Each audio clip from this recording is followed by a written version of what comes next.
바리케이트를 쳐야 합니다. 언론 양심의 역사를 이어갈 언론의 바리케이트를 칠 때다. YTN 해직 기자 노정면의 뉴스바.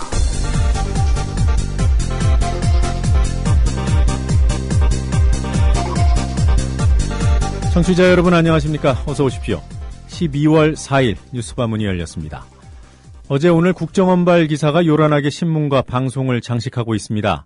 북한의 2인자 장성택 실각설입니다. 장성택의 측근들이 공개 처형을 당했다는 선정적인 내용, 그리고 장성택 실각으로 북한 내 대남 강경 세력이 득세할 것이라는 분석들이 쏟아져 나오고 있습니다. 과연 이렇게 요란을 떨 일인지 황준호 기자의 월드리뷰 시간에 짚어보겠습니다. 국정원 얘기를 받았으면서 자신들이 확인을 했다고 하는 언론의 보도 방식 또한 따져보도록 하겠습니다. 오늘은 기자 두 분을 만나볼 예정입니다. 한 분은 국정원 대선 개입 사건과 관련해 여러 건의 특종을 일궈내 특종기자로 불리는 한겨레신문 정환봉 기자입니다. 정 기자가 최근 최동욱 뒷조사에 청와대 인사가 개입됐다는 사실을 특종 보도했습니다. 이 보도의 파장 또한 만만치 않아 보입니다. 또 한 분은 국가기관으로부터 뒷조사를 당한 기자입니다. 청와대 인사가 대기업 인사에 개입했다는 의혹을 보도했다가 해당 인사로부터 명예훼손 고소를 당한 시사저널 김지영 기자. 경찰이 내사 단계부터 김 기자의 통화 내역, 심지어 카톡 문자 메시지 내역까지 뒤졌다는 사실이 드러났습니다. 김지영 기자로부터 이 문제 상세히 들어보겠습니다. 박근혜 대통령이 자유민주주의를 부정하는 세력을 용납하지 않겠다는 취지의 발언을 했죠. 박정희 대통령 시절에도 그와 비슷한 말이 있었던 모양입니다. 뉴스의 재구성에서 흘러간 소리로만 여길 수 없는 과거의 목소리를 들려드립니다. 시사 애너그램 공갈에서는 대통령을 두둔하는 새누리당 논평을 가지고 민주당을 비판해 보겠습니다. 야로라는 표현이 등장합니다. 잠시 후에 뵙겠습니다. 아직도 1등급의 고지방 마블링을 찾으십니까? 이제 건강한 한우를 지향하는 저지방 유기농 한우를 만나보시죠. 국내 최초 유기농 한우 전문 쇼핑몰 네이처 오다. 신규 회원 가입 시 사용 가능한 적립금 3,000원과 구매 금액의 3%를 적립해드리며 무료로 배송해드립니다. 네이처 오다. 검색창에 네이처 오다를 검색하세요. 학교폭력 예방 앱 스마트 보디가드. 스마트폰 왕따 문자 등 사이버 학교폭력이 6배 이상 늘었습니다. 학교폭력은 언제나 욕설, 모욕, 협박과 같은 폭력 문자를 동반합니다. 그런 학교폭력 문자만을 감지하여 부모님께 알려드립니다. 미리 알면 예방할 수 있습니다. 구글 플레이에서 학교폭력 예방 전문 어플 스마트 보디가드를 설치하세요. 지금 설치하고 먼저 무료 이용해보세요.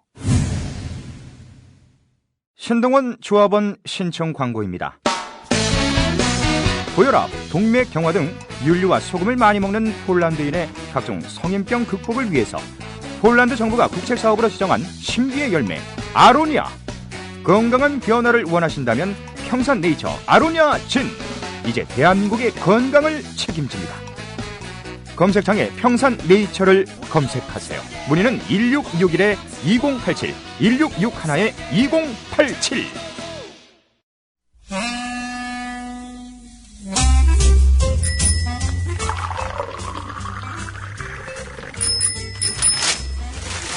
아침 신문 귀로 읽으세요. 김용민의 조간 브리핑. 네, 오늘 아침 신문들은 어떤 뉴스에 주목하고 있는지 김용민 PD와 함께 살펴보는 시간입니다. 안녕하세요. 네, 안녕하십니까. 네, 오늘 여러 신문들 비슷한 보도들을 하고 있는데 예. 우리 조간 브리핑에서는 그런 논지와는 다소 다른 새로운 좋은 보도들 좀 소개를 해주시기 바랍니다. 예. 자, 경향신문 6면부터 보겠습니다. 국가정보원 심리전단이 김하영이 속한 국가정보원 심리전단 아닙니까? 이 국가정보원 심리전단이 지난해 대통령 선거일인 12월 19일 당일에도 문재인 후보와 민주당을 비롯한 야권을 비방하는 트위터 글을 올리거나 리트윗한 정황이 확인됐다는 겁니다.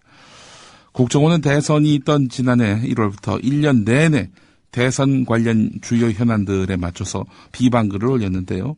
시드 트윗, 시드라면 그 씨앗을 말하는 거죠. 시드 트윗을 생산하면은 자동 유포 프로그램을 통해서 동시간대에 무더기로 퍼나르기를 하는 시기였습니다. 자, 어떤 글들이 있었는지 주요 내용을 경향신문이 도표로 만들었는데 그 가운데 일부를 좀 소개해드리겠습니다. 2012년 2월 6일 안철수 재단이 설립되니까 안철수 우물우물 숨기지 말고 그냥 정치하고 싶다고 해라. 안철수 갓기도다. 이런 내용으로 비방글을 올렸습니다. 자, 그리고 5월 12일 통합진보당 중앙위원회에서 폭력 사건이 발생하니까 통합진보당 사태를 보면서 이번 대선은 반드시 복지 포퓰리즘에 맞서고 국가보안법을 철저하게 지키도록 공약하는 인물이 새누리당 대권주자가 돼야 한다. 이렇게 글을 썼습니다. 이 글을 누가 썼느냐? 국정원이 쓴 겁니다. 또 국정원이 리트윗한 것입니다. 자, 또 있습니다. 이게 다가 아닙니다. 9월 16일과 19일 문재인 안철수가 차례로 출마 선언을 하니까 이번 대선은 문죄인과 찰스가 이길 수 없을 것이다. 야권은 박정희 부정에 목숨을 걸었다. 11월 23일 안철수 후보가 사퇴를 하니까 안철수의 눈물은 문재인을 찌른 원한의 비수다. 더러운 단일화 협상이다. 이런 글들이 올라왔고요. 12월 4일 대선 후보 1차 TV 토론이 끝나고 나서는 박근혜 TV 토론 대통령 품격 보였다. 이런 글이 올라왔는데 TV 토론을 보신 분들도 그렇게 생각했을까요? 예, 이거 어떻게 좀 트윗이라고 하는 게 뭐 남의 공감을 사는 건데 이게 참 이렇게 글을 올릴 수 있나 모르겠습니다. 자, 그리고 12월 10일 대선 후보 2차 토론이 끝나고 나서는 박근혜 2차 TV 토론 경제 최적임자다. 참나. 자, 12월 11일 국정원 여직원 대선 개입 의혹 사건이 발생하니까 국정원 직원 문재인 후보 비방 댓글 단 적 없다. 민주당 국정원 테러 역풍 불렀다. 뭐 이런 식으로 이제 글을 올렸고요. 대선 당일에는 문재인 후보 지지 호소 문자 메시지 공식 선거운동 기간 이후에도 발송했다. 이렇게 주장을 했습니다. 문재인 후보 비방 문자 메시지 공식 선거운동 기간 이후에도 발송한 셈이네요. 보니까. 그러네요. 네, 국정원이요. 지금까지 소개해드린 트윗 글은요, 국정원이 올렸거나 리트윗한 그런 글의 내용이었습니다. 네. 사실 뭐 이전까지는요, 예. 국정원 여직원 대선 개입 의혹, 이른바 예. 댓글 사건이 불거진 이후에는 활동하던 국정원 계정들이 다 일시에 네. 뭐 속칭 잠수를 탔다고 했는데 예, 대선 당일에까지 활동을 한 것으로 이번에 확인이 된 건가요? 예, 그렇습니다. 대선 당일에도 말이죠. 국가정보원이 지난해 대선을 8일 정도 앞두고 여직원 댓글 작업이 발각되니까요. 후폭풍을 우려해서 트위터 상에서 집중적인 여론전을 펼친 것으로 확인됐다는 기사가 또 경향신문에 있습니다. 이건 예. 또 같은 면 6면에 있는데요.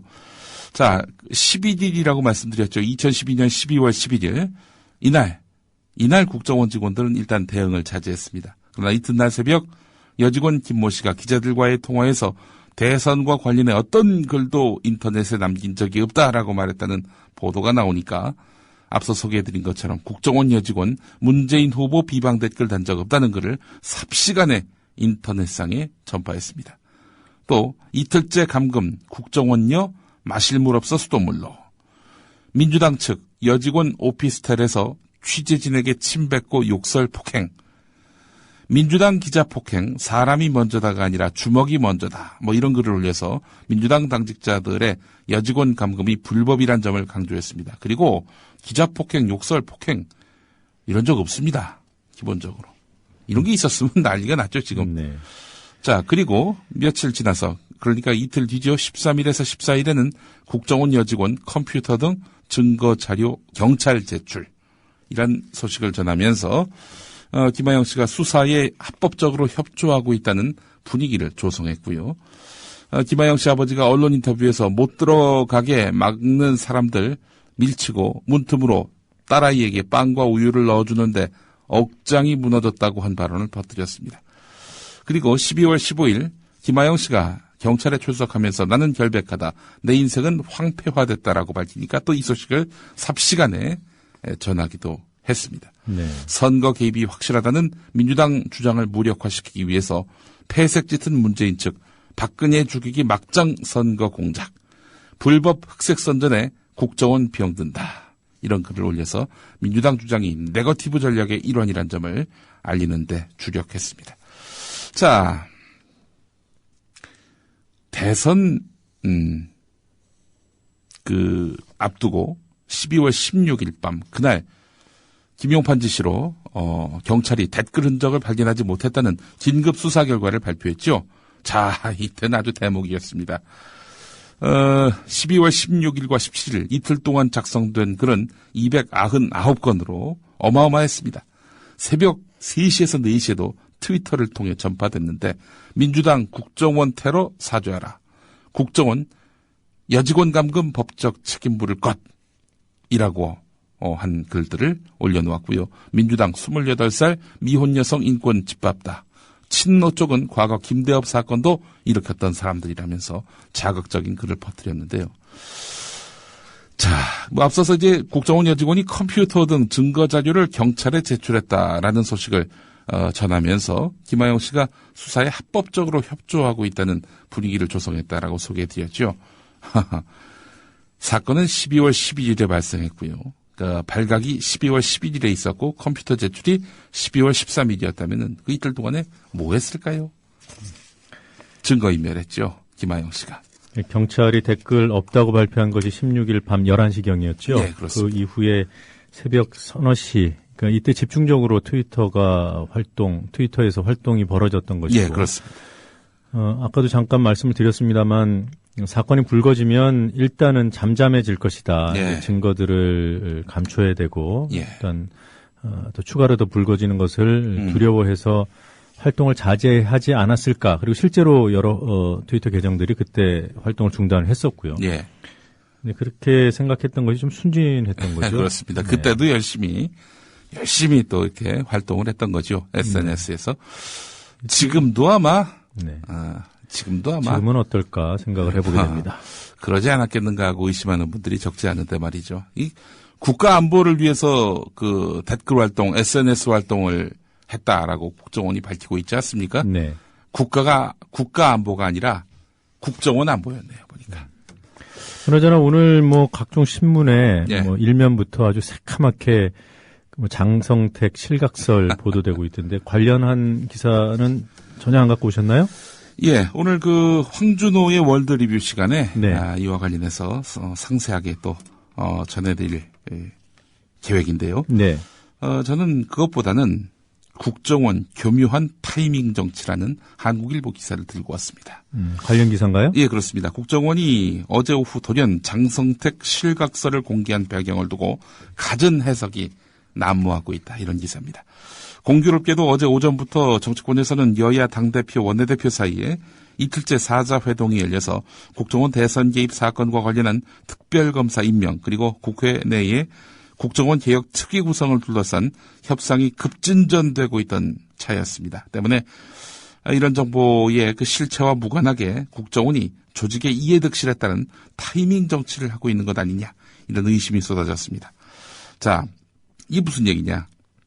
정치권에서는 국정원이 북한의 권력 지형이 바뀌는 문제와 직결된 이런 메가톤급 정보를 터뜨린 시점에 우선 의구심을 나타내고 있습니다. 민주당 신경민 의원 같은 경우 특검과 특위 다 국정원과 관련되어 있는 게 뻔한데 이 사람들은 물타기의 귀신이다라고 혀를 쳤습니다. 다른 국회 정보위원도 장성택 측근 공개 채용이 사실이라면은 정보를 보름 동안이나 놔둔 것인데 여야 간 대선 개입 특검이나 국정원 개혁 특위 논의 진전을 물타기 하려는 것 아니냐라고 반문을 했습니다. 네. 실제로 장성택 실각설이 불거지면서 언론에서는 국정원 특위나 특검 이슈는 축소되는 분위기입니다. 이 때문에 국정원이 조직에 사활이 걸린 정치권 논의에 제동을 걸기 위해서 불쑥 북한 동향을 공개했다는 의구심이 더욱 힘을 얻고 있다는 거죠. 자, 이와 함께 국회 예산안 심의를 앞두고 국정원이 예산 확보를 위한 분위기 조성용으로 북한 카드를 들고 나왔다는 해석도 나옵니다. 대규모 숙청 같은 이런 권력 내부 투쟁에 따른 불안정한 이런 북한 정세가 심화될수록 국가정보기관의 능력은 국익과 직결된다는 점에서 우호적인 여론을 만들기 위해서 기획적으로 폭로한 것 아니냐. 이게 네. 바로 야당의 시각이란 겁니다. 네, 지금 짚어주신 그 부분도 매우 중요해 보여요. 예. 이제 국정원 개혁특위가 가동이 되면 예. 예산 문제 이런 것들을 국회가 제대로 이제 심의를 하겠다. 국회의 예. 손으로 그 권한을 가져오겠다. 뭐 이런 논의들이 진행되지 않겠습니까? 네. 그때 국정원에게는 여전히 비밀스러운 공개할 수 없는 그런 예산이 필요하다는 그런 여론을 불러일으키는데 도움이 분명히 될 것이고요. 네. 또 하나는 저는 이렇게 봅니다. 어제 여야 대표 간 물론 특검에 있어서는 유보가 됐지만 특위 합의를 하지 않았습니까? 예. 그건 국정원을 개혁 대상으로 여야가 합의했다는 거예요. 그렇죠. 뭔가 문제가 있었다는 것을 공식화하는 거죠. 예. 그때 국정원이 주체가 돼서 퍼뜨린 이 정보는 예. 국정원이 아니면 알 수 없는 아주 내밀한 정보라는 거죠. 그렇죠. 그거는 국정원의 존재 의의를 여야의 이런 협상과 무관하게 아주 예. 구체적으로 시청자, 독자들에게 알려주는 그런 효과가 있다고 봅니다. 네. 그리고요 하나 더 여쭤보면요. 네. 아까 메가톤급 정보라고 그러셨잖아요. 예. 장석택 실각설이 메가톤급 정보가 맞습니까? 저는 동의하지 않는데요. 네. 오늘 중앙일간지 일면을 보면은 네. 메가톤급 정보라고 국민들이 충분히 인식하고도 남겠다라는 생각이 듭니다. 그 보도의 비중 조중동을 비롯해서 한결의 경향조차도 이거를 일면 한가득 실었습니다. 제가 좀 실없는 농담을 하려고 예. 말을 꺼냈는데요. 저는 메가톤급이 맞다고 봐요. 예. 왜냐하면요. 예. 메가톤은 시간이 지나면 녹아버리는 아이스바기 때문에. 그렇죠. 하드. 자, 말씀하신 대로 어제 여야 합의를 두고 누가 더 이익을 보고 누가 더 손해를 받는가 이게 또 관심인데요. 그 동아일보와 한국일보의 시각차가 뚜렷합니다. 동아일보 제목은 이렇습니다. 여당 국정원 정치 개입 못하게 야당 제안 사실상 모두 수용. 그렇다면 야당이 상당히 이득을 본 협상이었다. 이렇게 볼 수 있지 않겠습니까? 동아일보 기사를 보면요. 예. 자, 그런데 한국일보를 보면 특위 내주고 특검 유보. 따옴표긴 합니다만은 새누리가 실익 더 챙겼다. 이런 아주 대조적인 그런 기사들을 볼 수 있었습니다. 자, 일단 왜 야당이 이 득을 받느냐. 동아일보 기사를 좀 정리해 보겠습니다. 여야가 합의한 국정원 개혁 특위는 내용과 형식에서 사실상 새누리당이 민주당의 제안을 거의 다 수용한 것으로 볼 수 있다. 국정원 개혁 방안은 국회정보위원회에서 논의하면 된다는 입장에서 물러선 것이다. 이 국정원 개혁 특위의 위원장 자리도 새누리당이 아닌 민주당 몫이 됐다. 특히 국정원 개혁 특위는 의결권, 즉 입법권을 갖게 됐다. 자체적으로 법률안을 만들어 심의 의결해서 본회의에 회부할 수 있는 권한을 보유하게 된 것이다. 그동안 국회 특위는 정치개혁 특위를 제외하고는 의결권이 없었기 때문에 법률안을 만들어도 해당 상임위원회에 넘겨서 처리 여부를 지켜봐야 했다. 국회에서 정치개혁 특위를 제외하고 입법권을 갖게 된 특위는 국정원 개혁 특위가 처음이다. 또한 국정원 개혁 특위는 국가기관이 선거에 개입할 여지를 원천적으로 차단했다는데 의미가 있다고 민주당은 설명했다. 뭐 이런 내용입니다. 예. 자, 한국일보 기사를 보겠습니다. 하지만 최대 쟁점이었던 특검을 시기와 범위 문제를 계속 논의한다고 합의한 것은 새누리당의 최대 성과로 평가할 만하다.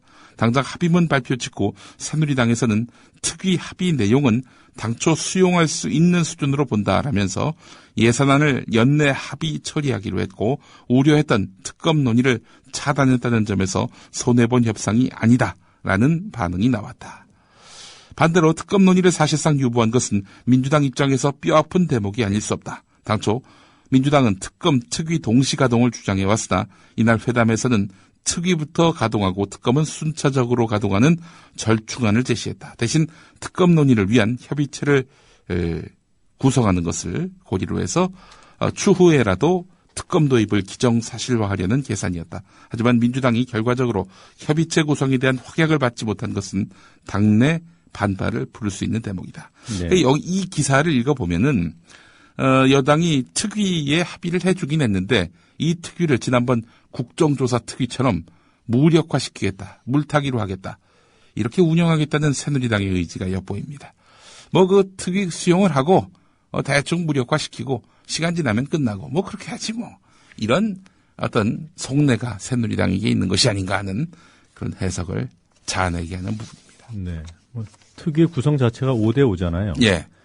동아일보 제목이 야당의 제안을 사실상 모두 수용한 것으로 돼 있어서 예. 동아일보 기사만 보면은 정말 예. 야당이 잘했다, 예. 이런 평가를 할 만하죠. 네. 근데 이 동아일보 기사에 실린 사진을 한번 보십시오. 예. 이게 이제 나름대로는 이 사진 기자가 네. 어떤 의미를 숨겨놓으려는 그런 편집이 아닌가, 저는 그렇게 봤어요. 예. 김한길 대표하고 예. 새누리당 황우여 대표가 사진의 중앙에 나옵니다. 네. 황우여 대표는 의미심장하게 웃고 있고요. 네. 김한길 대표의 표정은 예. 다소 뭔가 웃는 것 같진 않아요. 네, 착잡해 보이는 그런 표정입니다. 예. 5대5라고 말씀하셨으니 입법권이 있어도 뭐 입법이 되겠습니까, 이게? 예. 저희가 특위에 한두 번 당해봤습니까? 특히 방송 공정성 특위도 있었잖아요. 네, 그거 어떻게 됐습니까, 그거는? 끝났죠, 성과 없이. 예, 입법권이 없긴 했습니다만은 있었어도 과연 무슨 결론을 낼 수 있었을까 하는 생각이 듭니다. 아니, KBS, MBC 등 그 공영방송사의 지배구조 개선도 성과를 못 만들어내는데 국정원 개혁 입법안을 만들 수 있다. 네. 저는 개인적으로는 참 기대하기 어려운 상황이라고 생각해요. 네. 동아일보 기사로 착시하시면 안 되겠다라는 생각이 듭니다. 한겨레 일면 기사입니다. 최동욱 전 검찰총장 혼외 아들 의혹 사건과 관련한 개인정보 불법 유출 사건. 그러니까 최모군, 최동욱 전 총장의 혼외 아들로 지목된 최모군의 개인정보를 불법적으로 유출한 사건. 이 사건을 수사하고 있는 서울중앙지검 형사 3부는 조이제 서울 서초구청 행정지원국장에게 지난 6월 11일 최모군의 주민등록번호 등을 문자로 보낸 뒤 확인해달라고 부탁한 청와대 총무비서관 조모 행정관을 조사할 방침이라고 밝혔습니다. 자, 어제 한겨레 보도는 조모 행정관이 정보를 확인해준 서초구청 국장에게 고맙다는 문자 메시지를 보냈다는 그런 내용이 실렸죠. 네. 이와 관련해서도 경위를 파악 중이다. 검찰에서 이렇게 밝혔다고 하는군요. 자, 한겨레 기사를 보겠습니다. 지금 청와대가 난리가 났습니다. 한마디로 얘기해서. 사실이 아니다. 이 조모 청와대 행정관의 해명을 내세우면서 의혹을 부인해왔던 청와대. 근데 어제 입장을 확 바꿔서 민정수석실에서 정확한 경위를 파악하고 있다라는 내용으로 기자들에게 현재 청와대 상황을 소개하기도 했습니다. 예. 이 청와대 태도 변화는 조모 행정관으로부터 최모군의 개인정보 확인을 요청받은 조이제 서초구청 국장의 진술이 매우 구체적이어서 마냥 모르쇠로 버틸 수는 없다고 판단한 것으로 보입니다. 하지만 청와대 민정수석실은 이미 최동욱 전 총장의 혼외 아들 문제가 불거진 직후 이 사건 전반에 대한 특별 감찰을 진행한 바 있기 때문에 청와대가 조모 행정관 관여 사실을 파악하고도 숨긴 것 아니냐는 의혹이 일고 있습니다. 청와대 주장처럼 최동욱 전 총장을 찍어내려는 사전 기획이 없었다 하더라도 특별 감찰을 통해서 청와대 소속 직원이 최모군 정보 수집에 개입한 사실을 파악했을 가능성이 높기 때문입니다. 네. 만약 파악하지 못했다면 민정수석실의 무능 또는 직무유기라고 볼 수밖에 없습니다. 야권에서는 검찰 수사와 언론 보도로 청와대의 사전 개입 정황이 드러나니까 청와대가 뒤늦게 경위 파악을 강조한 것은 행정관과 말맞추기를 위한 시간 벌기용 대응 아니냐 이렇게 비판하고 있습니다. 네. 청와대 민정수석실이 야당에서 최동욱 찍어내기에 몸통으로 지목해서 검찰 수사를 촉구한 곽상도 전 민정수석. 그러니까 문자가 오갈 당시에는 현직이었죠? 수석이었죠. 현직 민정수석과 박근혜 대통령의 측근인 이재만 총무비서관, 이분은 조모 행정관의 직속 상관입니다. 이 두 사람에 대해서 조사를 하라 이러면서 압박을 가하고 있는 상태입니다. 네. 그 서초구 조국장, 조희재 국장. 예. 한겨레 신문 기자 정한봉 기자하고 인터뷰를 하지 않았습니까? 예. 그 내용이 한겨레 TV 홈페이지에 올라와 있어요. 한 10분 정도 그렇습니다. 길인데 그걸 들어보면 정말 이 조국장의 진술이 매우 구체적입니다. 예. 물론 숨기는 것이 있을 수도 있죠. 또 예. 다른 큰 그림을 숨기고 있을 또 수도 있는데 어떤 의도가 있는지도 좀. 네, 봐야 되겠지만 적어도 그 조 행정관으로부터 문자를 받고 그 이후에 어떻게 그 신상 정보를 확인해서 알려줬는지 그 과정이 상세히 담겨져 있습니다. 자, 관련해서 잠시 후에 정환봉 기자와의 인터뷰가 기다리고 있습니다. 여러분을. 그리고 지금 방금 소개해 주신 한겨레 신문 일면 기사에 예. 이정현 홍보수석의 예. 그 말이 담겨 있어요. 예. 의미심장합니다. 예. 민정수석실에서 전혀 숨기고 그런 것 없이 정확하게 경위를 파악하고 있다. 네. 요 바로 앞에 예. 네 글자가 써져 있습니다. 예. 현재로서는. 현재로선 민정수석실에서 전혀 숨기고 그런 것이 없이 정확하게 경위를 파악하고 있다. 이렇게 되어 있습니다. 경위를 파악하고 난 다음에 그런 말을 써도 늦지 않을 텐데. 이 더 수상하네요. 이런 말. 과거에는 거짓말을 했다는 건지 미래에도 하겠다는 건지 예. 잘 모르겠습니다. 경향신문 18면을 가보면은 그 박근혜 부동산 정책의 허실 상세히 다뤄지고 있습니다. 정부가 어제 4.1 또 8.28 부동산 대책 후속 조치를 발표했는데 이거는 박근혜 정부의 주택 부동산 정책 출구 전략으로 해석된다. 경향신문 기사는 이렇게 시작이 됩니다. 네. 출구 전략이라. 그러면은 어떻게든 빠져나가서 현재 그 부담으로부터 벗어나겠다. 이런 거 아니겠습니까? 박근혜 정부는 부동산 주택 정책과 관련해서 무슨 부담을 그동안 져왔느냐.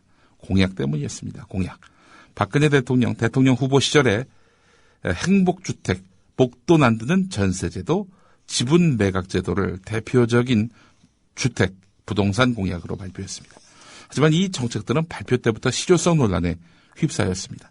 대통령직 인수위원회에서도 논란이 많았습니다. 하지만 정부는 대선 공약이라면서 밀어붙였습니다. 우여곡절 끝에 시행은 했지만 시장으로부터 철저하게 외면받았고 적극적으로 이제 폐기하거나 대폭적으로 수정하기에 이른 것이죠. 정부 발표를 보면은 행복주택, 이게 핵심적인 공약인데 원형을 찾아볼 수 없을 정도로 변형됐습니다. 20만 가구 공급하겠다던 행복주택은 애초에 철도에 쓰지 않는 땅 이런 것들을 이용해서 임대주택을 짓겠다 이렇게 해서 이제 그 공약이 나왔던 거죠. 예. 국공유지는 땅값이 싼 만큼 임대주택 공급 가격도 싸질 것이다. 뭐 이런 구상이었는데 따지고 보니까 이 국공유지 그러니까 대표적으로 철도 유휴부지 철도가 안 쓰는 땅 없었습니다. 그 철도 유휴부지 역 근처의 공영주차장 유수지 등 모두 긁어 모아도 20만 원커녕 4만도 안 되는 3만 8천 가구 공급에 그칠 수밖에 없다는 거지요. 그러자 정부는 행복주택 개념을 아예 바꿔버렸습니다. 행복주택이란 직장과 주거지역이 가까운 곳에 젊은 층이 사는 저렴한 임대주택으로 재규정했습니다. 예. 이 기준에 따르면 공공기관이 일반 사유지를 임대해서 재건축한 다음 젊은 층에게 저렴하게 공급하면 모두 행복주택으로 인정됩니다. 자, 그렇게 하더라도 16만 가구입니다. 애초 20만 가구 약속에서 이제 16만 가구로 이제 그 공급 목표가 줄어들게 된다. 이런 얘기입니다. 네. 자, 하여간 이것도 일종의 공약 파기죠. 네. 지키지도 못할 약속 한 셈이고요. 그러니까 박근혜 대통령이 후보 시절에 어떤 개념을 제시하고 이후 정부 출범 이후에 20만 가구가 나온 게 아니라요. 예. 대선 전에서 20만 가구를 구체적으로 언급을 했습니다. 그렇습니다. 자, 한겨레 신면으로 가보겠습니다. 이석기 통합진보당 의원이 반미 여론 조성을 위해 주한미군 관련 문건을 국방부로부터 입수했다는 내용의 국가정보원 수사보고서를 검찰이 내란 음모 혐의의 증거로 법원에 냈는데 말이죠. 이 재판부가 증거 채택을 보류했습니다. 자, 이모 국정원 수사관은 그 이석기 의원이 총리실로부터 받은 문건의 입수 경위와 내용을 제대로 확인하지 않고서 내란 음모의 징후로 하고 판단했다는 수사보고서를 작성한 사실이 이제 드러났는데 말이죠. 네. 자, 변호인단이 27건 정도 되는 이 문건 전부 읽었느냐라고, 물어보니까, 전부 읽은 것은 아니고, 제목을 보고 판단했다라면서, 아니, 증거는 다 파악을 해놓고 제시를 해야지, 증거도 제대로 읽지 않고서 이렇게 증거로 제시했다는 거 아닙니까? 자, 재판부는 수사관 이 씨가 내란 음모에 징후가 있다면은 수사보고서 2건은 증거 채택을 이런 식으로 해서 보류했고요. 이석기 의원의 국회 사무실을 압수수색하면서 작성한 압수조서 등 5건만 증거로 채택했습니다. 또 폭발물과 관련한 국정원 수사보고서도 증거로 채택되지 않았습니다. 변호인단은 폭발물 제조 실험 뒤 수사보고서를 작성한 국정원 수사관 최모 씨에게 김홍렬 통합진보당 경기도당 위원장의 컴퓨터에 있던 폭발물 제조법 파일에 제조법대로 실험하지 않았고 폭발 위력을 과장했다. 이렇게 추궁을 했습니다. 재판부는 전문성 없는 증인이 수사보고서를 작성한 점에 비춰봤을 때 추가 검토가 필요하다면서 수사보고서의 증거 채택을 보류했습니다. 줄줄이 증거 채택을 보류하고 있습니다. 통상 증거 이것저것 다 채택을 해주거든요. 통상적으로. 그런데 증거 채택조차 되지 않고 있는 이런 허술한 수사 결과에 따른 재판. 자, 앞으로 어떻게 이어지게 될지 주목됩니다. 네, 지금 법원이 채택 보류를 한 내용들 지금 크게 2가지가 나와 있지 않습니까? 일단 이석기 의원이 의정 활동을 하면서 주한미군 관련 자료를 입수했다라는 것, 또 하나는 폭발물 실험. 예. 근데 이 2가지가 모두요. 언론에서 대서특필했던 내용입니다. 그랬죠. 예. 폭발물 같은 경우에는 얼마나 섹시합니까? 예, 폭파 동영상까지 KBS 9시 뉴스에까지 나왔잖아요. 예. 폭파 실험도 했었고요. 네. 무슨 관련성이 있어야 실험을 하고 그 실험이 어떤 위험성을 보여준다고 해가지고 기자들이 그 정도도 파악하지 않고 국정원이 준다고 그냥 틀고 말이에요. 예. 자, 여러분 혹시 장난으로라도 폭발물 만드는 법 이런 거 무슨 그 조회하시는 흔적이라도 나오면은 이 종북으로 규정되기 딱 좋습니다. 이거 각별히 유의하시기 바라겠습니다. 자, 연평도 주민들이 인천에 집결해서 박창신 신부 망언을 규탄하는 집회를 열었는데요. 일전에 이 연평도 주민들은 연평도에서도 이렇게 집회를 열었습니다. 규탄 대회를 열었는데요. 지난 2일 오전 9시에 이렇게 열었습니다.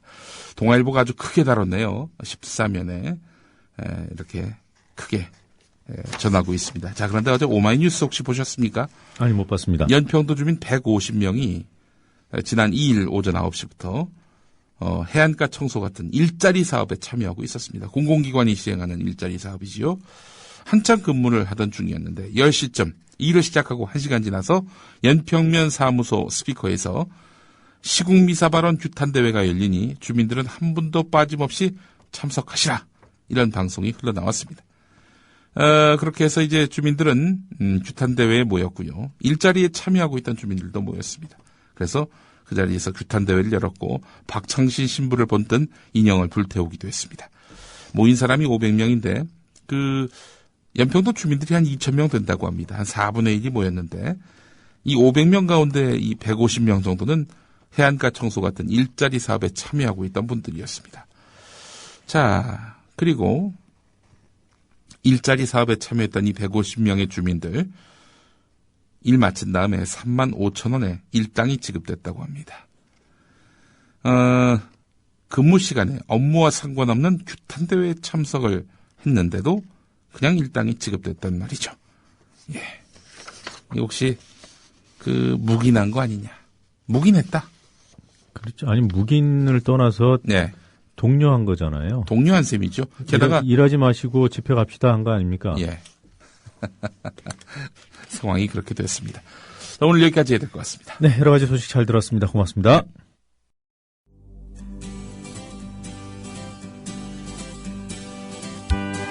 막간 퀴즈입니다. 북한의 장성택은 실각한 것으로 본다라고 보고했습니다. 장성택 그리고 그의 부인 김경희는 김정은을 떠받들고 있었던 중요한 핵심 권력이었는데 장성택이 실각했더라면 북한의 권력 지도는 대단히 큰 변화로 요동칠 것이다. 김정은 북한 국방일위원장이 장성택 세력에게 숙청의 칼날을 들이댔다고 국정원이 국회에 보고했습니다. 문제드립니다. 장성택은 김정은에게 무엇일까요? 1번 이무부, 2번 고무부, 3번 동서, 4번 이른바 4대 천왕으로 불리는 핵심 비서 가운데 한 명. 답을 아시는 분은 정답과 함께 연락 가능한 이메일을 적어주세요. 세 분을 선정해 기념 음반을 보내드립니다.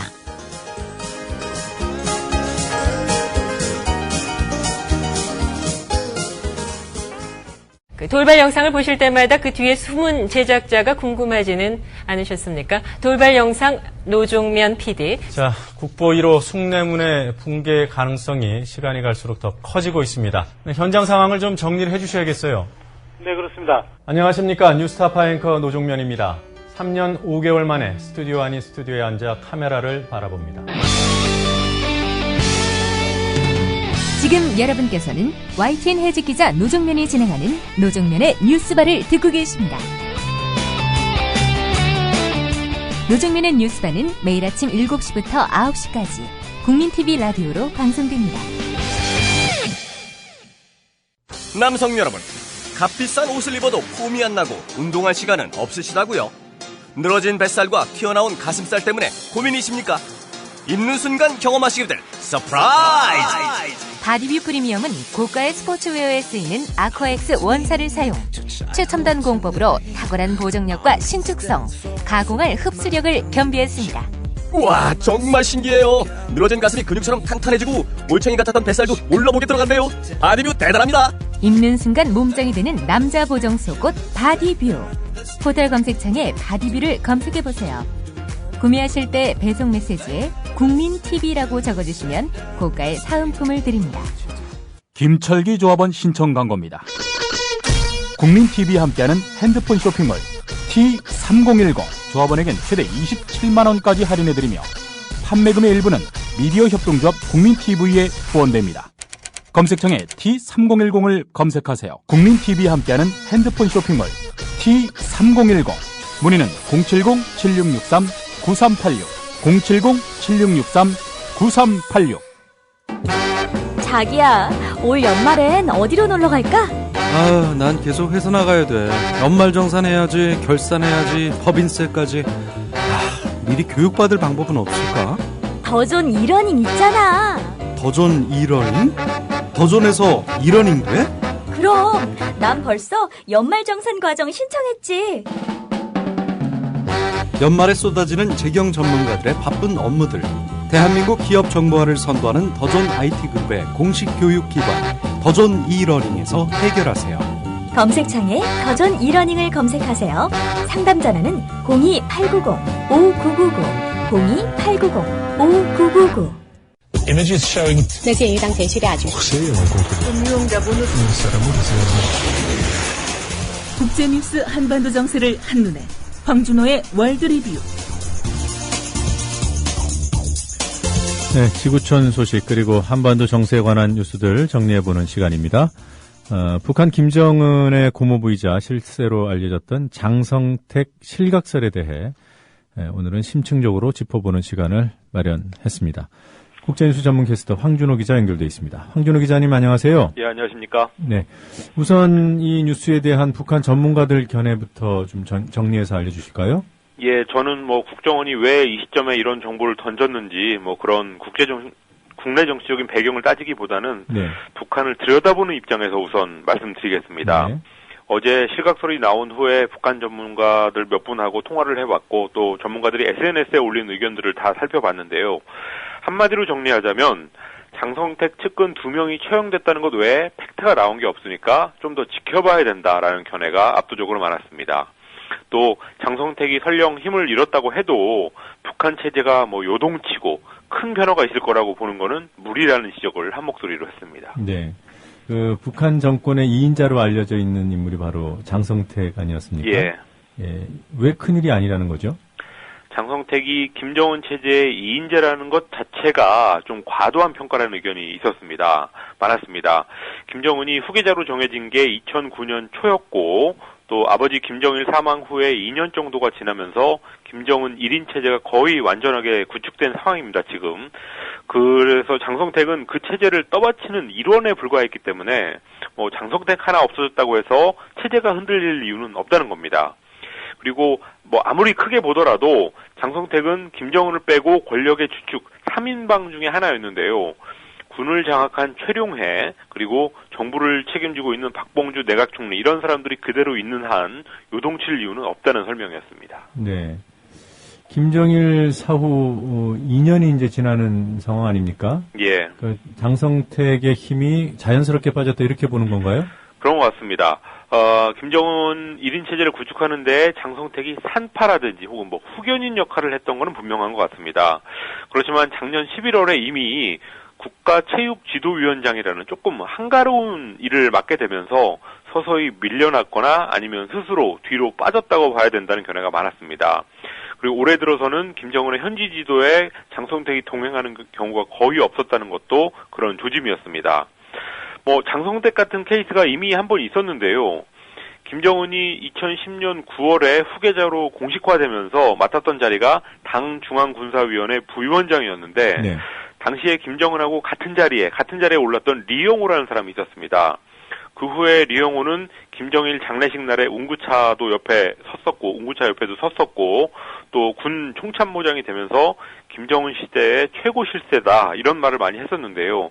갑자기 작년 7월에 해임되고 숙청됐습니다. 결국은 그래서 나온 말이 결국은 리영호라는 사람은 과도기를 관리하는 임무를 하고 빠졌다는 건데 장성택도 그 리영호와 같은 경로를 밟는 게 아니냐 이런 분석이 나왔습니다. 네, 작년 7월 리영호가 숙청될 때도 우리 국내 언론이 이렇게까지 크게 보도를 했었나요? 장성택만큼은 아니었지만 네. 뭐 북한 군부에 뭔가 문제가 있다 뭐 이런 식으로 많이 보도를 했었습니다. 네. 자, 그러면 일단 장성택의 실각. 예. 실각이라는 표현에도 좀 과장된 거 아닌가 이런 생각이 드는데 어떻습니까? 예, 사전을 찾아보니까 일에 실패해서 자리에 물러난다 뭐 이렇게 나와 있던데 그런데 대개는 문맥으로 볼 때는 큰 지위에서 경질된다, 제거된다 이런 뜻으로 많이 쓰이지 않습니까? 예. 그래서 장성택의 실각이라는 표현이 맞으려면 장성택이 아주 큰 지위를 가지고 있어야 되는 건데 그 전제 자체가 부적절한 것 같습니다.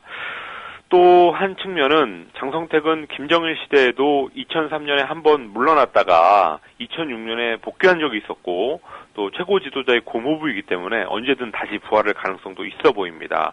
그리고 뭐 군을 장악한 최룡화가 밀어냈다 뭐 이런 얘기도 있는데 이런 건 정말 추측의 영역에 있는 기사였습니다. 외국에서는 어떻게 보고 있죠? 장성택은 오랜 중국통이고 또 친중국 인사이기 때문에 중국 쪽 반응이 상당히 관심이었는데요. 중국에서는 일단 그 측근 2명, 장성택의 측근 2명이 채용됐다는 정보만큼은 확실하다고 보는 것 같습니다. 그렇지만 중국의 관영 매체들은 그거 이상 관련 뉴스를 거의 내보내지 않았는데요. 역시 그 측근 처형 외에는 모든 소식들이 아직은 추측이기 때문에 신중한 태도를 보이는 것 같습니다. 중국 말고 일본이나 뭐 미국 이런 언론들은 한국 국정원발 정보를 받아 쓰는 수준이었습니다. 네, 국정원 정보를 받아 쓰는 거는 국내 언론도 마찬가지 아니겠습니까? 그렇습니다. 이 기자들이 직접 확인하기 어려운 검증이 사실상 불가능한 정보를 국정원이 던졌는데 뭐 어쨌든 그래도 뉴스 가치가 있으니까 국정원이 내놓은 정보에 의존할 수밖에 없다는 것을 우리가 좀 알아야 될 것 같습니다. 네. 이것과 관련해서 과거의 사례 2가지를 말씀드리자면 첫 번째는 2010년 11월 말에 있었던 북한의 화폐개혁이었습니다. 당시에는 언론이 먼저 북중 국경지역 소식통들한테 취재를 해서 보도를 했고 국정원은 사후 확인을 했었는데요. 결과적으로 그건 맞는 보도였고 그거에 따라서 추측성 기사, 취재를 할 수 있었으니까 추측성 기사는 비교적 적었습니다. 그렇지만 또 하나 2008년에 김정일이 내열관계지단으로 쓰러졌다는 것, 그때를 돌아보면은 그거는 국정원이 먼저 확인을 했는데요. 그 쓰러졌다는 것 사실 자체는 맞았지만 문제는 뭐 쓰러졌기 때문에 북한이 붕괴할 거라든지 뭐 이런 추측 기사가 마구 쏟아졌습니다. 당시에 이명박 정부가 국내 정치적 필요에 의해서 그런 기사에다가 군부를 떼면서 그렇게 점점 더 확산이 됐었는데 그것들은 완전히 틀린 보도였습니다. 그래서 이번에도 장성택 측근 2명이 처형됐다는 걸 가지고 뭐 대남 도발 가능성이 있다. 뭐 이렇게까지 쓰는 기사들이 쏟아지고 있는데요. 뭐 그런 식으로 국내 정치적으로 활용된다는 사실을 잊지 말아야 될 것 같습니다. 네. 자, 뭐 저는 개인적으로 기자들이요. 예. 국정원한테 듣고 썼으면은 예. 그렇다라고 썼으면 좋겠어요. 뭐 확인됐다 이런 표현들을 쓰더군요. 그렇습니다. 국정원이 한 말을 정확히 인용부호를 따서 하는 게 일단 최소한 맞는 방법이 아닌가 싶습니다. 네. 자, 다른 얘기 좀 여쭤보겠습니다. 예. 미국의 바이든 부통령. 예. 어제 아베 일본 총리를 만났군요. 예. 바이든 부통령하고 아베 총리의 말의 강조점이 상당히 달랐습니다. 바이든 부통령은 중국의 방공식별구역 선포가 염려스럽기는 하지만 위기관리와 효과적인 대화 채널이 필요하다는 점을 강조했습니다. 미국이 자국 항공사들한테 중국의 방공구역을 지날 때는 중국에다 비행계획을 내라고 하면서 지금까지의 상황을 바꾸겠다는 그런 중국의 시도를 어느 정도 받아들였는데요. 어제도 일본과 중국의 대화를 촉구하는 좀 어정쩡한 이중적인 태도를 보였습니다. 반면에 아베 총리는 강력한 미일 동맹의 기초에서 두 나라가 연대해서 대응해야 된다라는 말을 했는데요. 중국의 현상 변경을 수용할 수 없다는 입장이었습니다. 그렇지만 결국은 일본이 미국의 말을 안 들을 수 없기 때문에 바이든 부통령의 그런 자제 요청을 받을 수밖에 없겠는데요. 일본 언론들은 이런 상황에 대한 불안감 혹은 불만 이런 것들을 많이 드러냈습니다. 네. 자, 이런 가운데 일본에서 오늘 국가안전보장회의가 출범하는 거죠? 예, 일본의 외교안보정책 사령탑 역할을 하게 되는 국가안전보장회의, 일본판 NSC라고 부르는데 이 국가안보회의가 오늘 출범합니다. 국가안전보장회의하고 또 특정비밀보호법 그리고 집단적 자위권 행사 이 세 가지가 일본 우경화의 3대 축이라고 부르는데요. 그중에 하나가 첫 발을 떼게 됩니다. 국가안전보장회의가 첫 번째로 다룰 현안은 당연히 중국의 방공식별구역을 어떻게 대응할 건지, 일본이 어떻게 대응할 건지인데요. 바이든 미국 부통령이 자제 요청을 했기 때문에 뭐 오늘 당장 어떤 강경 대응 방침 같은 거는 안 나올 거라는 예상이 많습니다. 어쨌든 일본 방위 정책의 큰 변화가 오늘부터 시작됐습니다. 네. 또 다른 축의 그 특정비밀보호법 있지 않습니까? 예. 네, 유엔에서 우려의 목소리가 나왔군요. 나비 필레이 유엔 인권 최고대표가 그저께 제네바에서 기자회견을 열어서 일본 중의원이 지난 26일에 통과시켰던 특정비밀보호법을 비판했는데요. 일본 헌법이 보장하는 정보 접근권과 표현의 자유를 적절하게 보장하는 장치를 가지고 있지 않다라는 말을 했습니다. 이 유엔 인권 최고대표라는 사람은 대개 북한이나 중국의 인권 상황을 주로 얘기를 많이 하는 사람인데요. 이런 사람이 일본 문제를 언급한 것은 매우 이례적인 일이었는데 그만큼 이 특정비밀법의 문제가 많다는 것을 보여줬습니다. 아베 내각은 오는 금요일 6일까지 참의원을 통과시켜서 법으로 굳힌다는 계획을 가지고 있는데 일단 큰 암초를 만났습니다. 또 일본 국내적으로도 여당 자민당의 간사장이 국민들의 법안 반대 시위에 대해서 테러라고 비유하면서 논란이 커지고 있습니다. 네, 오늘도 다양한 소식 잘 들었습니다. 고맙습니다. 감사합니다. 우리라이프 상조 홍대리입니다. 정치자와 국민TV 조합원의 성원에 힘입어 저희 사장님이 국민TV와 본격적인 업무 제휴를 하기로 하고 시원하게 쏘셨습니다. 우리라이프 상조는 어떤 위협에도 굴하지 않고 국민TV와 함께하는 신뢰받는 상조회사가 되겠습니다. 저희가 최고라고 하지 않겠습니다. 하지만 최선을 다하겠습니다. 열심히 하겠습니다. 지켜봐 주시고 도와주십시오. 1600-3267, 1600-3267 국민TV와 함께하는 우리라이프 상조 홍대리였습니다.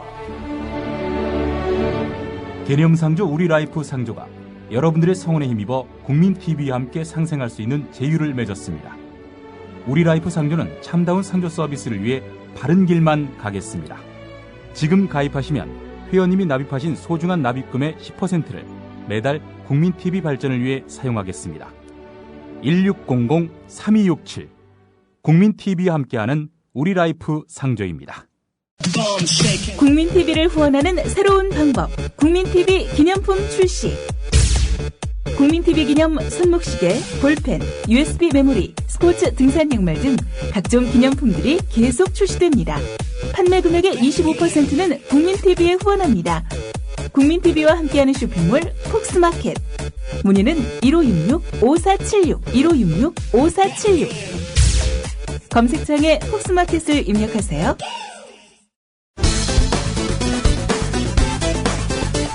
오늘 제목, 애비나 딸이나, 아니 아버지나 딸이나. 한일 수교와 관련해 이명박 고려대 상과대 학생회장을 비롯한 학생들의 데모가 심상치 않자 아버지인 박정희 당시 대통령. 이 이상의 데모는 우리의 적인 공산주의자 이외에 누구에게도 도움이 되지 않는다는 점에서 이유와 명분을 불문하고 학생이 학원 밖으로 뛰쳐나와서 아들을 휩쓸고 다니는 이 망국적인 풍조를 단호히 시정해야 하겠습니다. 모든 학생은 오늘로써 학생 본연의 자세로 돌아가서 학업에 충실할 것이며, 또한 교직자나 학교 당국은 학원 질서를 유지하는 데 전 책임을 다해야 할 것입니다. 만일 그 책임을 다하지 못하는 무능한 교직자나 학교 당국에 대해서는 엄격한 책임을 추궁하고 가치 없는 행정 조치를 취할 것을 경고해 주는 바입니다.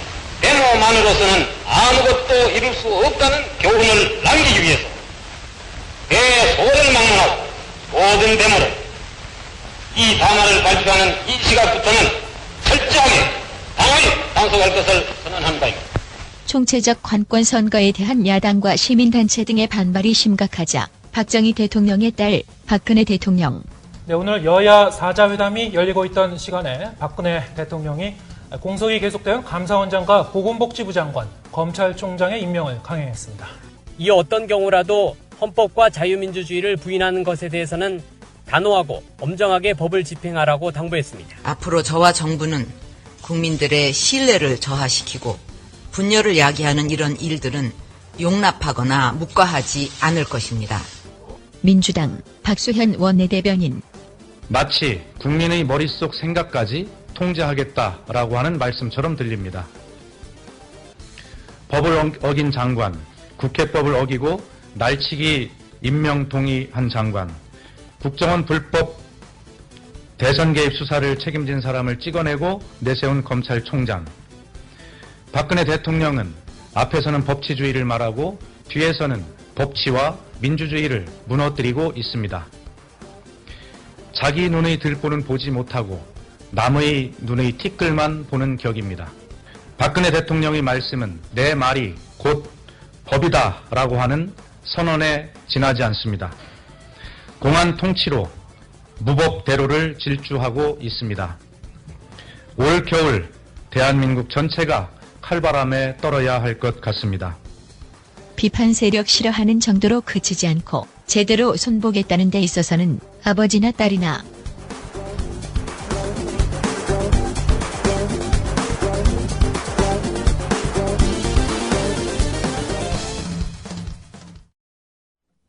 노종면의 뉴스바와 함께하고 계신 지금 시각은 7시 49분입니다. 이 시각 간추린 뉴스입니다. 여야가 입법권이 부여되는 여야 동수의 국정원 개혁 특위를 만들고 올해 안에 내년 예산안과 관련 법률안을 합의 처리하기로 했습니다. 국가기관 대선 개입 사건 특검 도입은 합의문에 담지 못했습니다. 여야는 4자 회담을 통해 국정원 개혁 특위를 설치하기로 합의했지만 대부분의 특위가 뚜렷한 성과를 내지 못해 특위 무용론이 제기되고 있습니다. 국정원이 국회정보위원회에 장성택 북한 국방위원회 부위원장의 실각 소식을 보고했습니다.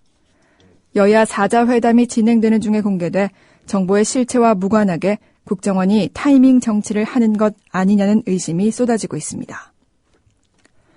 최동욱 전 검찰총장의 혼외아들 의혹이 제기되는 과정에서 현직 청와대 행정관이 연루됐다는 진술이 나왔습니다. 검찰이 청와대 총무비서관실 행정관을 조사하겠다고 밝히면서 행정관의 윗선이 드러날지에 관심이 쏠리고 있습니다. 박근혜 대통령의 공약 사업이었던 행복주택 사업이 기존 20만 가구에서 14만 가구로 물량이 줄어듭니다. 정부 출범 후 1년이 채 되기도 전에 부동산 대책을 대폭 수정하면서 대선 공약을 제대로 검토하지 않고 무리하게 추진했다는 비판이 나오고 있습니다. 한국의 만 15세 학생들의 수학 실력이 OECD 국가들 가운데 가장 뛰어난 수준인 것으로 나타났습니다. 하지만 수학 공부에 대한 흥미나 자신감은 최저 수준이고 학업 스트레스도 높은 것으로 조사됐습니다. 중국발 미세먼지가 날아오면서 현재 서울의 미세먼지 농도가 약간 나쁜 단계입니다. 장시간 야외 활동은 자제하시는 것이 좋겠습니다. 미세먼지는 오후부터 조금씩 약해지겠습니다. 지금까지 이 시각 간추린 뉴스 아나운서 김희주였습니다.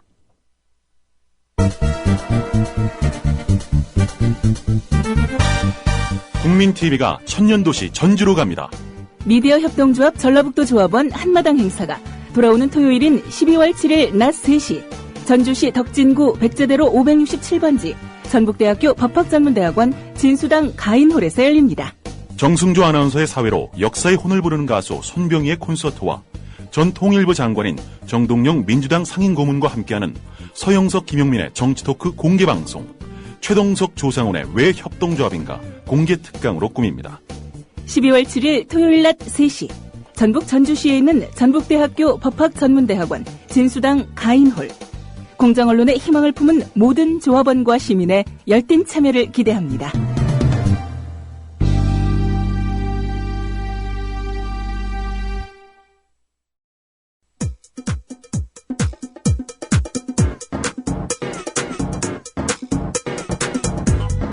노정면의 뉴스바, 이제는 이슈 탐험입니다.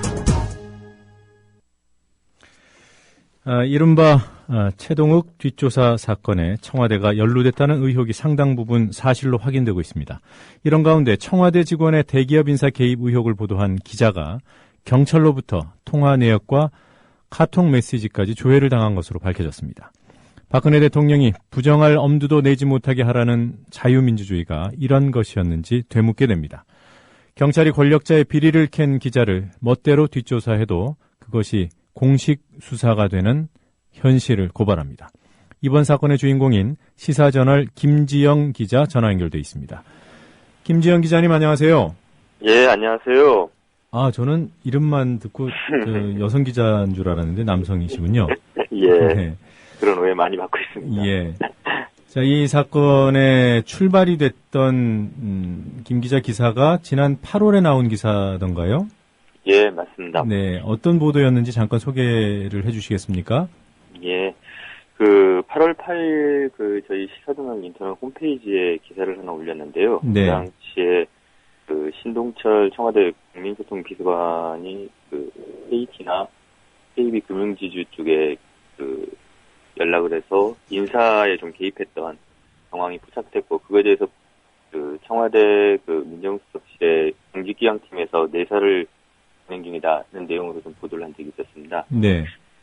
그 보도 내용을 나간 다음에 신동철 비서관께서 8월 12일 날, 8월 8일 날 보도된 지 나흘 만에 8월 12일 날 서울경찰청 사이버수사대 고소를 했고요. 그러면서 그 사건에 대한 수사가 진행됐고 1차, 2차 조사를 받게 되는 과정에서 이번에 통화 내역을 조회한 거를 최근에 11월 21일 날 조사를 받는 과정에서 알게 돼서 보도를 하게 됐습니다. 네, 하나하나 좀 구체적으로 좀 여쭤보겠습니다. 우선 8월 8일에 인터넷판에 실었던 청와대 비서관, 그러니까 신동철 비서관의 대기업 인사 개입 의혹. 여기서 대기업은 KT와 KB였죠?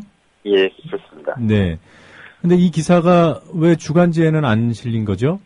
주간지에 실리지 않은 건 아니고요. 네. 그 당시에 저희가 보도한 인터넷에 먼저 보도를 했고, 네. 그 주에 저희 본지 책자에도 좀 게재를 했습니다. 근데 기사를 먼저 인터넷에 올렸었던 것 뿐이죠. 네, 그랬더니 이제 인터넷판 기사를 가지고 고소를 한 거군요? 예, 그렇습니다. 네. 지금 2차 조사, 그러니까 11월 21일 두 번째 경찰 조사를 받을 때, 예. 김 기자의 정보가 경찰에 의해 조회됐음을 확인하셨다고 그랬잖아요. 예, 그렇습니다. 네. 그때 어느 시점에 조회를 했는지도 확인을 하셨습니까? 예, 그때 조사를 받는 과정에서 제 개인의 어떤 휴대전화가 조회를 했다는 사실을 알게 됐고요. 네. 직접 그날 조회 기간은 네. 경찰 쪽에서도 나중에 확인을 해줬지만 7월 말부터 8월 8일까지였거든요. 한 보름 정도라 그러더군요. 네. 네. 보름 정도 되는데 그 당시에 제가 조사를 받는 과정에서 직접 확인한 것은 그 보도된 시점 네. 부터 그 이전에 이제 7월 29일, 8월 1일, 5일, 7일, 8일 5일치에 대해서 통화 조회를 했던 것들을 좀 직접 제가 육안으로 확인을 했고 그 부분에서 전반적으로 어디까지 좀 조회됐는지 사실을 알게 됐습니다. 그러니까 김 기자께서 조사를 받으면서 육안으로 그 조회 기록을 본 것은 7월 29일, 8월 1일, 5일, 7일, 8일 모두 5일인데 이후에 추가로 확인된 사실은 조회 기간이 7월 말부터 8월 8일까지 보름 정도이고요. 예, 그렇습니다. 이 8월 8일은 문제의 기사가 보도됐던 시점이고요. 예, 그렇습니다. 경찰이 조회를 한 시점은 언제입니까?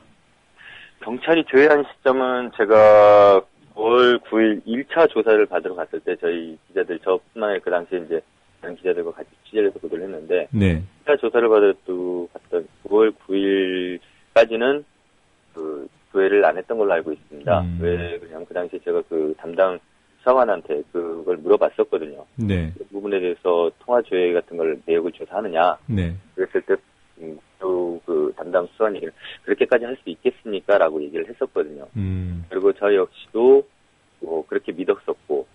그런데 9월 중순 지나면서 그 추석 전에 저희가 좀 이상한 그 제보라고 할까요? 좀 그런 것들을 좀 받은 게 있는데 네. 통화조회 영장을 갖다 청구했다.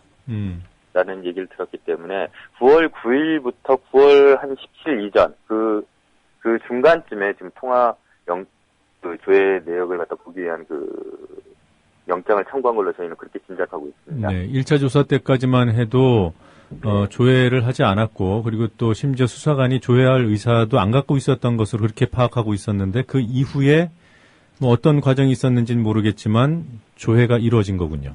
예, 저희는 그렇게 보고 있습니다. 네, 조회를 한 대상이 그 일반 전화입니까 아니면 휴대전화입니까? 제 개인 지금 통하고 있는 이 전화 휴대전화고요. 네. 나중에 그 경찰 쪽에서 확인을 해준 바로는 제 개인 통화 휴대전화 통화 내역하고 문자 메시지, 네. 그다음 카카오톡을 통해서 일단 조회를 했고요. 네. 사무실 저희 시사저널 편집국 사무실에 제가 비통으로 쓰고 있는 전화번호까지 했다는 것을 경찰에서 확인을 해줬습니다. 아, 그러면 사무실에서 쓰는 전화는 물론이고 개인 휴대전화 또 개인 휴대전화에 카카오톡 문자 메시지 이런 것들을 다 들여다봤다는 거군요. 예, 그런 걸로 저희는 확인됐습니다. 경찰에서 그걸 확인해 준 거기 때문에 네. 저희는 맞다라고 보고 있고요. 예. 그러면요. 예. 보통 통화 내역 조회를 하면 누구랑 통화를 했는지 전화번호만 그 검찰 수사 기록에 나오는 것으로 제가 알고 있거든요. 근데 예. 문자 메시지나 카카오톡은 내용까지 봤다는 겁니까? 문제는 이제 그 부분이 좀 더 심각한 문제인 것 같은데요. 네. 통화 내역을 했던 그 공문서를 제가 그 육안으로 직접 조사받는 등을 확인했다고 말씀드렸는데, 네. 거기에 보면은 뭐 물론 저하고 통화했던 사람의 이름, 전화번호, 통화 시간, 네. 문자 메시지 건수, 그다음 기지국까지 나와 있습니다. 그렇기 때문에 제가 언제 어디서 누구와 몇 분 동안 통화를 했는지 몇 건의 문자 메시지를 보냈는지 다 확인할 수 있는 그런 내용이었고요. 네. 그 문자 메시지와 카카오톡 내용에 대해서 좀 그 내용도 봤느냐? 네. 라고 제가 경찰 쪽에 이제 되물었을 때, 네. 그 부분은 말할 수 없다라고 얘기를 하더라고요. 아니다가 아니고 말할 수 없다. 네네. 그래서 저희로서는 뭐 이렇게까지 전방위적으로 이렇게 다 통신 내역을 갖다가 조회를 했는데 그 네. 내용을 보지 않았을까라는 의구심을 가질 않을 수 없고요. 네. 그래서 저희는 내용을 좀 경찰에서 들어보다 보지 않았을까 그렇게 추정하고 있습니다. 네. 아니 지금 문제가 된 기사가 특정인의 명예를 훼손한 문제로 고소된 거 아니에요? 예, 그 여부를 따지기 위해서 네. 그것과 김 기자가 누구와 통화를 했는지가 어떤 연관이 있는 거죠? 목적은 저희는 뭐 분명하다고 봅니다. 그 피지언을 색출해내겠다, 제보자를 찾아내겠다는 게 경찰 수사의 목적이었던 걸로 알고 있고요. 실제로 2차 조사를 받으러 갔을 때 다른 1차 조사를 받으러 갔을 때 수사관이 아닌 다른 수사관이 들어오셨는데, 네. 그 2차 조사 때 포커스 맞춰진 초점은 아까 조금 전에 말씀드렸던 대로 제가 통화를 했던 사람들 중에서 몇몇 사람 갖다 딱 지목을 했습니다. 한 4사람 정도를 지목을 했는데 그분들을 갖다 한 사람씩 보내서 이 사람이 취재원이냐 아니면 이 사람이 제2, 제3의 취재원들이냐 네. 이렇게 정확하게 그분들의 이름을 거론하면서 그날 통화를 왜 했느냐 이렇게 얘기를 했던 부분에 대해서 그 조사가 이루어졌고요. 네. 분명한 목적은 명예훼손이기 때문에 기사에 대한 사실 여부보다는 네. 일단 취재원을 찾는데 조사의 목적이 있었다고 저는 그렇게 보고 있습니다. 네, 기사를 둘러싼 명예훼손 소송은 뭐 최근에 워낙 많이 건들이 생겨서 사실 일반인들께서도 어떤 부분이 쟁점이 되는지 대충 아실 텐데요. 이게 사실 여부인지 그리고 그것을 어떤 악의적인 목적을 가지고 유포하려 했는지 이 부분이 핵심 아닙니까? 그렇죠. 근데, 예, 이 변호인은 뭐라고 하던가요? 저희가 뭐 이제 자문을 구했던 건 아니고요. 이거와 관련해서 그 통화 내역을 갖다 조회했다는 사실을 알고 이제 기사를 작성하는 과정에서 이제 여러 이제 법조인들한테도 좀 자문을 구했는데요. 네. 대동소이한 말씀을 하셨습니다. 취재원 보호권, 은닉권, 이런 부분들이 보장되지 않았다. 그리고 명예훼손 사건에서 어떤 기자의 통신 내역을 갖다가 조회한 사실은 상당히 이례적이다. 네. 언론학계들도 좀 그렇게 말씀을 하셨고요. 네. 저희도 처음에 이 부분에 대해서 기사화를 해야 될 부분을 판단했던 부분은 이제 그런 점들이 문제가 있기 때문에 기사를 다시 작성하게 됐습니다. 네. 그러니까 이게 두 가지 점이 이례적인 것 같아요. 이례적인 건지 정말 사례가 있었는지 저도 잘 모르겠습니다만은 네. 일단 명예훼손 사건인데도 불구하고 그러니까 기사의 내용이나 어떤 공익성, 그 다음에 악의성 뭐 이런 것들을 판단하는 사건임에도 불구하고 통화 내역을 조회했다는 것이 일단 이례적으로 보이고요. 그리고 또 하나는 기소도 되기 전에 어떤 범죄 혐의가 최소한 기소가 돼야 그것을 입증하기 위해서 통화 내역 조사를 하는 게 아닌가요? 예, 저희도 그렇게 알고 있고 저도 그렇게 개인적으로는 알고 있었습니다. 네. 그런데 지금 이거는 기소 전에 조회가 이루어진 거죠? 그렇죠. 경찰로 이 사건이 송치되기 이전에 경찰에서 수사하는 단계에서 네. 취재원을 찾아내겠다는 목적을 가지고 이루어졌다는 것에 대해서 저는 상당히 심각한 문제라고 좀 보고 있습니다. 네. 일반적으로는 이런 의심을 할 수 있을 것 같아요. 감히 청와대 인사의 비리 의혹을 이러면서 예. 권력기관이 수사기관에 뭔가 이 부분 좀 제보자가 누군지 색출해달라고 요구했을 가능성 어떻게 예. 보십니까? 물론 그럴 개연성은 좀 충분히 있다라고 보고 있고요. 네. 다만 그 부분에 대해서 저희가 확인된 게 없기 때문에 여기서 단정적으로 말씀드릴 수는 없는데 네. 좀 무리한 수사를 했다라고 보는 이유 중에 하나는 고소인이 청와대 비서관이 1급 비서관이 있기 때문에 네. 그 부분에 대해서 좀 작용하지 않았을까 저는 그렇게 짐작을 하고 있고요. 네. 통신영장을 갖다 청구했을 때 그 내용이 어떤 내용으로 저희가 통신영장을 청구했는지 그 내용은 저희가 확인이 안 됐거든요. 저희가 파악할 수 있는 상황도 아니고. 네. 그런데 문제는 경찰 쪽에서는 이 보도 내용이 사실이 아니기 때문에 통화조회를 했다라고 얘기를 했는데 네. 그거는 고소인의 일방적인 주장이거든요. 네. 저희들은 1차, 2차 조사 받으러 갔을 때 끊임없이 이 기사에 대해서 저희는 팩트라고 확신하고 취재원에 대한 확신이 있다라고 분명히 말씀을 드렸는데 네. 그런 의견들은 전혀 묵살이 된 상태에서 일방적으로 고소인의 입장만 반영을 해가지고 경찰이 그렇다라고 단정을 짓고 확인이 됐다라고 경찰이 얘기를 하더라고요. 이 보도가 사실이 아닌 걸로 확인이 됐다. 확인이 된 게 뭐냐라고 했을 때 취재원을 저희가 밝히지 않으니까 네. 이게 허위사실이다 이런 논리를 좀 내세우는데 어떤 대한민국 기자가 자신의 취재원을 갖다 공개할 수 있을까요? 저는 거기에 대해서 경찰이 언론 생리를 모르는 건지 네. 알고도 묵살했는지 네. 이 부분에도 좀 문제가 좀 있다라고 보고 있습니다. 네. 서울청 사이버수사대 사이버수사 1팀이죠? 예, 맞습니다. 네. 김모경감. 예. 네. 조금 전에 통신영장이 발부된 상태에서 일단 형식적으로 그러니까 통화 내용 조회가 이루어지는 데 있어서 형식적인 문제는 없었던 거잖아요. 예. 그러면 그랬다고 합니다. 네. 그러니까 경찰이 검찰을 통해서 법원에 영장을 발부받아야만 진행이 가능한 것 아닙니까? 예, 맞습니다. 네. 그럼 담당 검찰은 어디죠? 서울중앙지검이고요. 네. 형사 3부로 알고 있습니다. 저희는 그렇게 알고 있고요. 형사 3부요? 이 사건이 송치가 되지 않은 상태이기 때문에 그쪽에서 확인할 수 있는 건 없었고요. 경찰에서 아직 사건이 넘어가지 않기 때문에 일단 영장 청구는 그런 과정을 거쳤는데 그 과정에서 어떻게 경찰이 영장 청구 내용에 네. 어떤 내용을 담았길래 이 조회 영장이 나왔는지 네. 발부됐는지 이 부분에 대해서도 저희는 좀 취재를 좀 더 해야 될 것 같고요. 네. 그런 면에서 경찰이 조금 전에도 말씀드렸던 대로 뭐 기사 사실이 허위 사실이기 때문에 기사 내용이 허위 사실이기 때문에 영장을 청구했다는데 저희로서는 좀 도저히 좀 이해할 수 없는 대목이고 그 과정은 절차는 그렇게 밟았다고 하지만 경찰이 검찰을 통해서 법원에서 어떻게 영장을 발부할 때 그 신청서에 어떻게 내용을 적었는지 그 내용을 저희는 좀 더 추가로 좀 확인해야 될 필요가 있다고 생각합니다. 네. 그러니까 경찰이 영장을 청구하면서 검찰을 통해서 청구하면서 허위의 사실을 기록함으로써 법원을 기망했을 가능성이 있는 거군요. 그렇죠. 좀 네. 확인을 해봐야겠지만은 네. 저희로서는 좀 그 부분이 좀 중요한 문제라고 생각합니다. 네. 서울중앙지검 형사 3부가 만약에 맞다면 지금 이 수사팀은 그 이른바 최동욱 뒷조사 사건을 수사하는 담당 부서거든요. 예. 네. 근데 이게 기자 뒷조사를 하는데 아무 문제 의식 없이 그 도움을 줬다면 참 큰 문제가 아닐 수 없어요.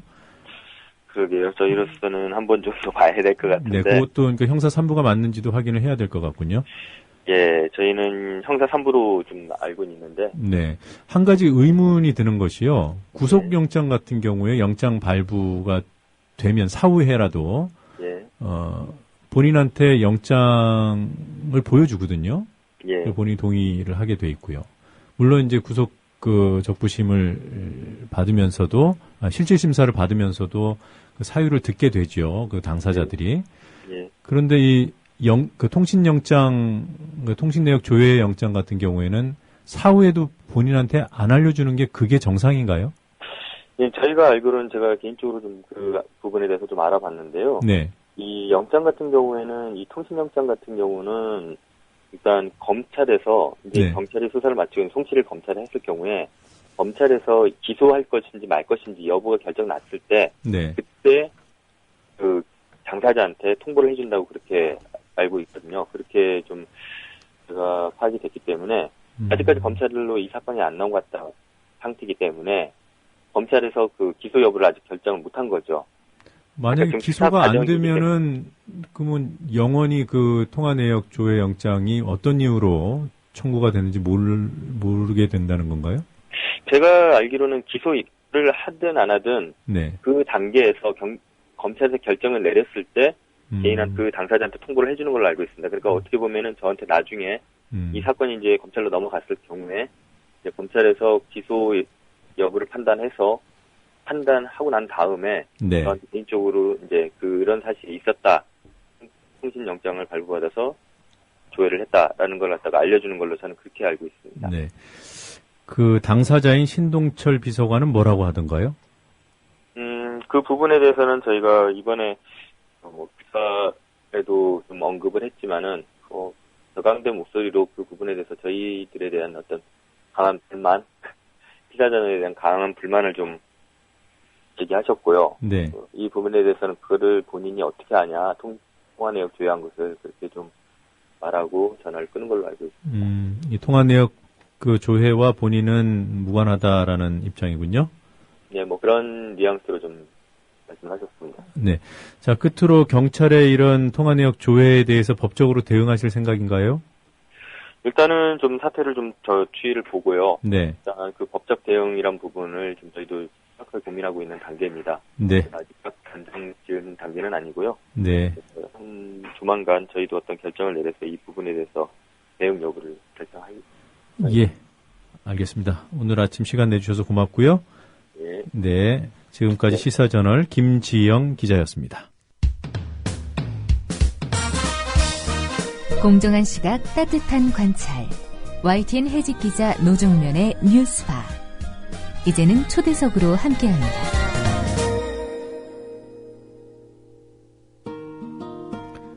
검찰총장의 혼외 아들 의혹, 조선일보가 보도한 뒤에야 알았고 조선일보 보도 이후 확인 작업에 나섰다던 청와대.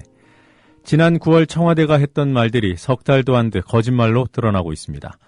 조선일보 보도가 나오기 석 달 전인 지난 6월 청와대 인사가 서초구청에 근무하는 원세훈 전 국정원장의 측근에게 직접 신상 정보의 확인을 요구했다고 합니다. 요구를 받고 확인을 해준 서초구청 조이제 국장이 결국 입을 여는 단계까지 왔습니다. 이 사실을 단독 보도한 한겨레신문 정환봉 기자 연결하겠습니다. 정 기자님 안녕하세요. 예, 안녕하세요. 네. 우선 이 사안이 보도된 과정 잠깐 청취자분들께 설명을 드리죠. 처음 보도가 나온 것이 검찰이 서초구청을 압수수색하면서죠? 예, 그 이후에 보도가 나왔습니다. 예, 그 다음에 그 서초구청의 조모 국장이 이제 지목이 됐고요. 예. 또 원세훈 전 국정원장의 측근이라는 보도가 나오고, 이제 그 다음에 나온 것이 조 국장이 받았다는 이른바 문자 메시지 아닙니까? 예, 그렇습니다. 네, 이것도 정 기자가 특종하신 건가요? 저희 같은 그 동료 기자들이 함께 취재를 해가지고 기사를 내게 됐습니다. 네, 하여튼 한겨레 신문의 단독 보도였나요? 예. 네. 한겨레 TV 홈페이지 가봤더니 그 조이제 국장과 정 기자 인터뷰한 동영상이 올라와 있더군요. 예. 그 인터뷰를 어떻게 하게 됐는지 그 경위를 알려주실 수 있습니까? 실제로 그 첫 보도가 이제 서초구청 압수수색 소식이 들리고 난 다음에 계속 이제 서초구청 관련해서 취재를 했고 과정에서 이제 조이제 국장에 대해서 계속 좀 만나는 과정이 있었습니다. 저희 기자들이. 그래서 그 이후에 좀 저희가 또 그거와 별도로 그 청와대 행정관이 이제 문자를 보냈다는 내용을 보도한 뒤에 이제 조이제 국장이 또 나름대로 어느 정도 보도 내용을 보고 자신이 이제 실제로 겪었던 일이랑 비슷하다고 생각을 해서 다시 와서 같이 인터뷰를 하게 되는 좀 과정이 있었습니다. 근데 그 과정에서 뭐 직접 먼저 찾아오거나 이런 부분은 아니고 계속해서 이제 좀 만나고 좀 내용에 대해서 이제 설득을 말할 필요가 있다라고 설득을 하는 과정이 좀 있었습니다. 예. 네. 그 조 국장이 문자를 받았다는 사실은 어떻게 아셨어요? 뭐 이제 몇 차례 찾아가고 이제 과정에서 이제 조 국장이 어떤 경위로 유출하게 됐냐, 이제 혼자 이런 거를 뭐 볼 이유는 없지 않았냐라는 이제 이야기들을 계속 많이 했었고, 과정에서 이제 당연히 어떤 연락이 있었을 텐데, 그게 이제 문자로 이루어졌다라는 사실은 이제 조 국장 입을 통해서 알게 됐습니다. 네, 그 뒤에 좀 더 구체적인 내용에 대한 설명이 필요할 것이라는 설득이 있었고요. 그리고 결국 인터뷰까지 하게 된 거군요. 네. 근데 조이제 국장이 그럼에도 불구하고 왜 그렇게 어떻게 보면 순순히 인터뷰에 응했는지 좀 의아스럽기도 해요. 네, 뭐 그런 부분도 있으실 거로 생각을 하는데요. 일단 이제 조이제 국장 같은 경우는 이제 이게 모든 뭐 사실 사건의 몸통이 자기로 지목되는 부분에 있어서 되게 좀 부담스러워했었던 걸로 생각이 되고요. 이제 사실상 이제 원세훈 원장 관련된 이제 그 측근으로 되게 많이 이야기가 되고 있었는데 사실상 이제 뭐 조 국장이 이야기하기로는 자기 이제 그런 부분으로 이 정보를 어떻게 넘어가게 하거나 이런 건 전혀 아니었다라는 거에 대해서 되게 답답해하는 부분이 있었고, 실제로 이제 연락이 온 곳은 다른 곳이 있었다라는 그럼에도 불구하고 자기가 이제 뭔가 이 사건 전반적으로 다 그 조율하고 책임졌던 사람으로 비춰지는 거에 대해서 좀 답답해했던 부분이 좀 컸던 것 같습니다. 네. 그러니까 조이제 국장이 원세훈 전 원장과의 인연이 보도가 되면서 측근이다 이런 보도도 나오고요. 그래서 적극적으로 최동욱 검찰총장을 공격하는 데 사용될 그런 이른바 정보들을 제공한 그런 책임이 본인한테 이렇게 부과가 되니까 그것은 아니었다. 다른 쪽에 부탁을 받아서 본인은 부탁을 들어줬을 뿐이다. 이런 입장을 밝히고 있는 거죠? 예, 맞습니다. 네. 근데 이제 부탁을 받았다는 증거로 본인이 제시한 것이 문자 아니겠습니까? 예. 네. 그 문자를 보여주던가요? 이분이 지금 이제 그 휴대폰 같은 경우는 압수를 당한 상황이고요. 네.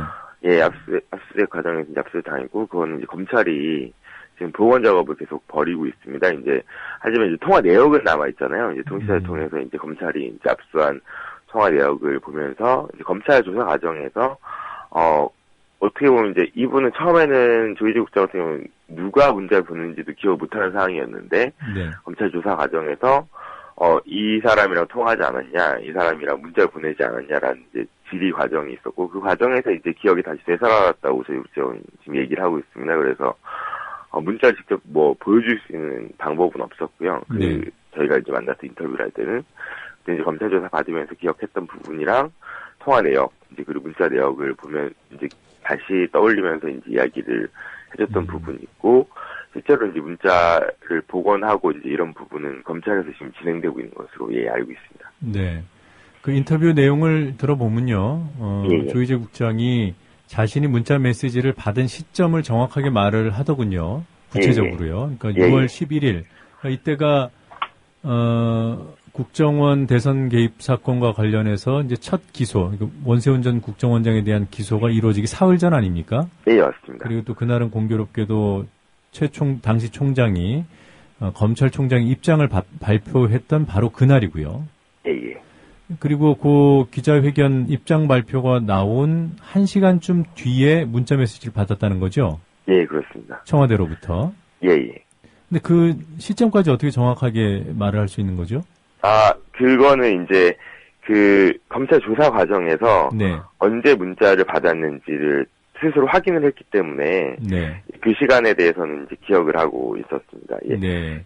그러니까 이미 조희재 국장은 검찰 수사를 받았고 그 조사받는 과정에서 검찰이 확보해 놓은 통화 내역 조회 결과 그 문건을 봤군요.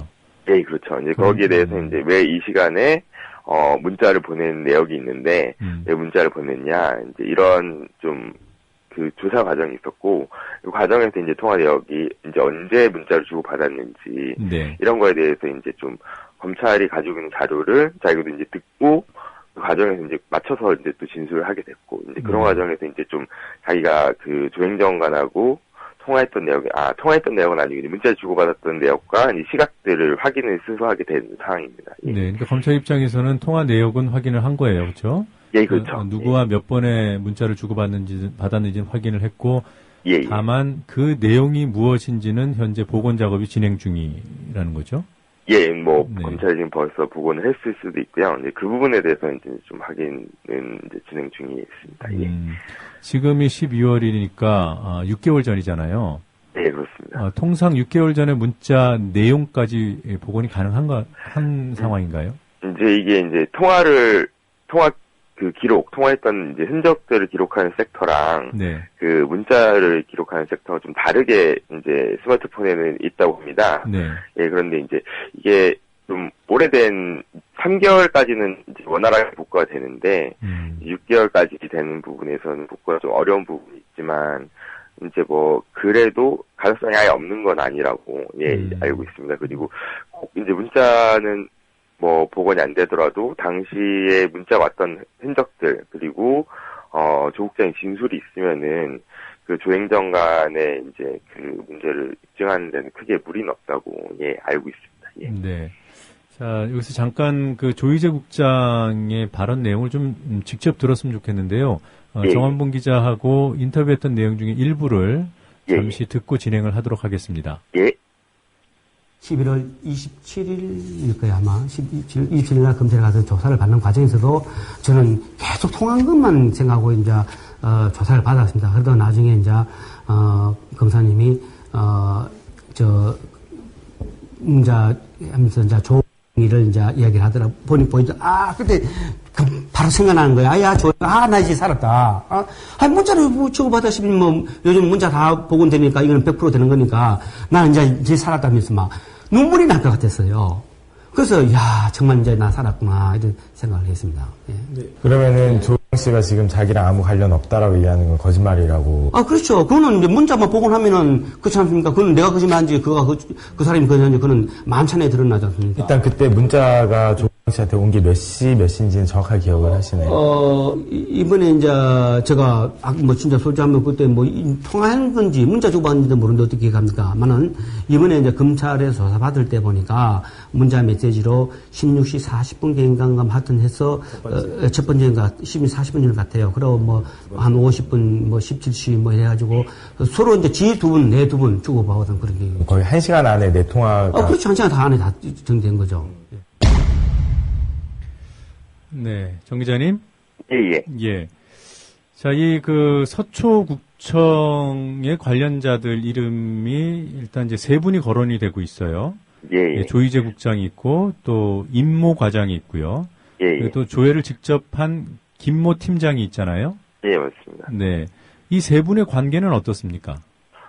실제로 김모 팀장 같은 경우는 이제 그 조 국장 직속 이제 그 직원이고요. 네. 이제 행정지원국장 밑에 이제 오케이민원센터라고 가족관계 등록부를 조회를 할 수 있는 권한을 가진 팀장이고, 그다음에 이제 그 임 감옥의 그 감사관 과장은 이제 또 다른 그 감사관실에 있는 그 주요 보직자입니다. 근데 이제 임 과장 같은 경우는 이전에 이제 그 서울중앙지검에 파견 근무를 간 적이 있었고, 그 당시에는 곽상도 전 민정수석과 지금 현재 이중희 민정비서관하고 같이 근무를 한 경력이 있습니다. 네. 그러니까 지금 언론 보도에 나온 바에 따르면 조희재 국장한테 청와대 측에서 신상정보 조회를 의뢰한 시점은 6월이고요. 예.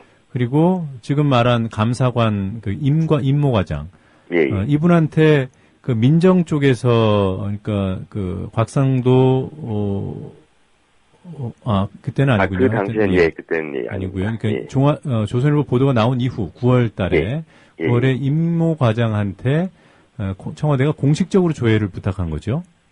근데 이제 이 부분에 대해서는 좀 서로 좀 진술이 엇갈리고 있는데요. 임 과장 같은 경우는 민정 쪽에서 이제 전혀 이야기를 받은 바가 없다.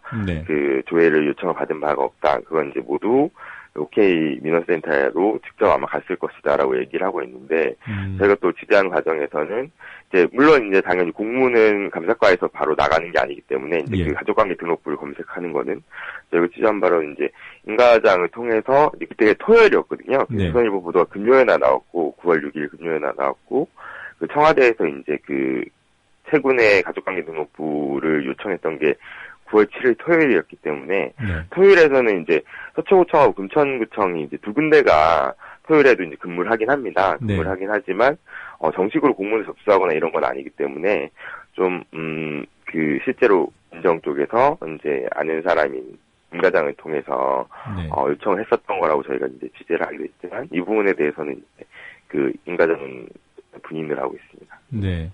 어찌됐든 그 9월 7일은 조선일보 보도 뒤니까요.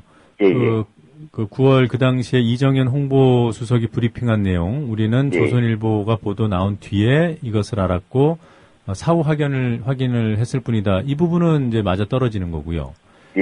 그런데 그 6월에 있었던 조희재 국장이 부탁받아서 이루어진 신상정보 확인은 이정현 수석의 브리핑하고는 완전히 배치되는 거 아닙니까? 예, 전혀 다른 내용입니다. 그래서 그 훨씬 이전부터 이런 최동욱 전 총장의 의혹에 대해서 청와대에서 좀 그 확인을 하고 있었지 않았나라는 좀 의혹이 충분히 가능한 사항이라고 생각합니다. 네, 더 나아가서 한국일보는 아예 최동욱 검찰총장 임명 당시부터 청와대가 알고 있었다.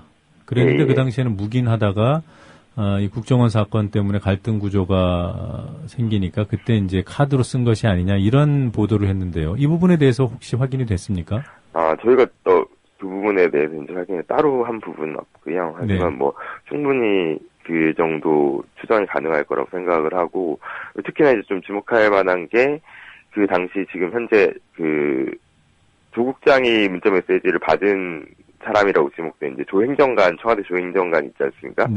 그 분의 직속 이제 상관이 이재만 정무비서관입니다. 특히 이제 당시에 이제 그 인수위 시절에 이재만 정무비서관이 이제 전반적으로 박근혜 정부의 인사 문제에 대해서 이제 그 구도라든지 검증이라든지 이런 것들을 좀 주도를 했었다라는 이제 그 뒷이야기들이 되게 많이 있었습니다. 그래서 그런 점을 좀 추정을 해보면 충분히 그럴 가능성도 있지 않았나라는 좀 생각이 들긴 합니다. 네. 지금 이제 그 조희제 국장한테 신상 정보 확인을 요구했던 조 행정관 예. 검찰 수사를 곧 받게 되겠죠? 뭐 그럴 거라고 생각을 하고 있습니다. 예. 네, 아직 그 검찰 출석 일정이 나온 것은 없습니까? 예, 뭐 특별하게 이제 뭐 공개적으로 언제 이제 출석을 요구하겠다 이런 내용은 나온 건 없습니다. 네. 이 조희제 국장 말에 따르면은 조 행정관이 이러저러한 신상 정보를 주고 그것이 맞는지를 확인해 달라고 한 거죠? 예, 맞습니다. 네. 특히나 이제 주민등록번호를 그 채모군의 주민등록번호를 조 행정관이 조희제 국장한테 준 거잖아요? 예, 맞습니다. 네. 그럼 이 조 행정관이 어떻게 채모군의 주민등록번호를 알 수 있을까요? 그 부분이 좀 밝혀져야 될 부분인 것 같고요. 일단 조 행정관이 조 국장에게 준 정보는 이름이랑 그 주민등록번호랑 본적 3가지입니다. 근데 뭐 이름이야 뭐 어떻게 알 수 있다고 하더라도 본적이라든지 주민등록번호는 또 개인정보에 또 찾기 힘든 개인정보에 해당하는 거기 때문에 이 부분이 또다시 어떻게 유출이 된 건지에 대한 좀 확인이라든지 그 검찰 수사가 좀 필요하다고 판단이 되고요. 네. 뭐 그 부분에 대해서는 좀 이후에 좀 밝혀져야 되겠다고 생각을 하고 있습니다. 네. 그리고 특히나 한 가지 더 주목되는 부분이요. 조희제 국장한테 주민번호를 넘겨주면서 확인해달라고 했는데 그 조희제 국장이 자기 직속 부하 직원인 김 팀장한테 확인하라고 지시했지만 주민번호가 틀려서 첫 번째는 확인이 안 된 거죠. 예, 그렇습니다. 그래서 다시 청와대 쪽에다가 번호가 틀리다라고 했더니 새로운 번호를, 그러니까 정정된 번호를 다시 준 거잖아요. 예. 네. 그러면 조 행정관이 뭐 어떤 것과 대조를 했거나 또는 누구에게 물어봐서 바로 이제 정정된 정보를 줬을 텐데. 예. 제가 제 아이들 주민번호도 잘 모르거든요. 예.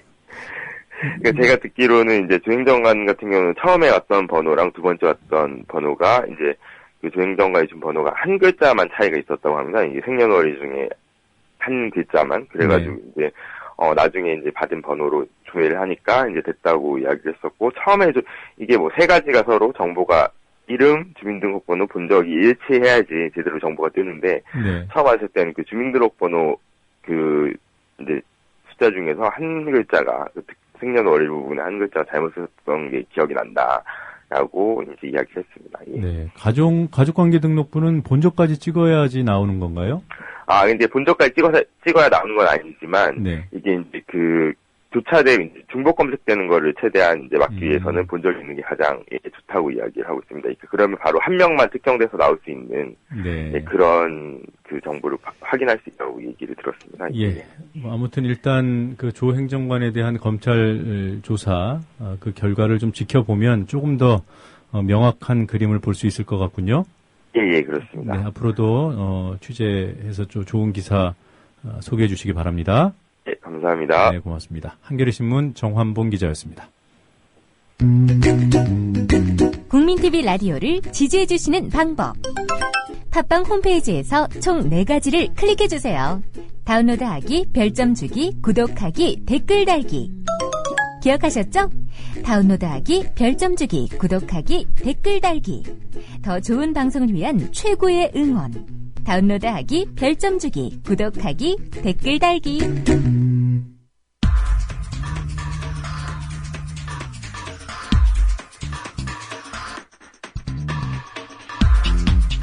네, 소리로 듣는 시사만평, 새로운 시사풍자 프로그램, 시사에너그램 공갈입니다.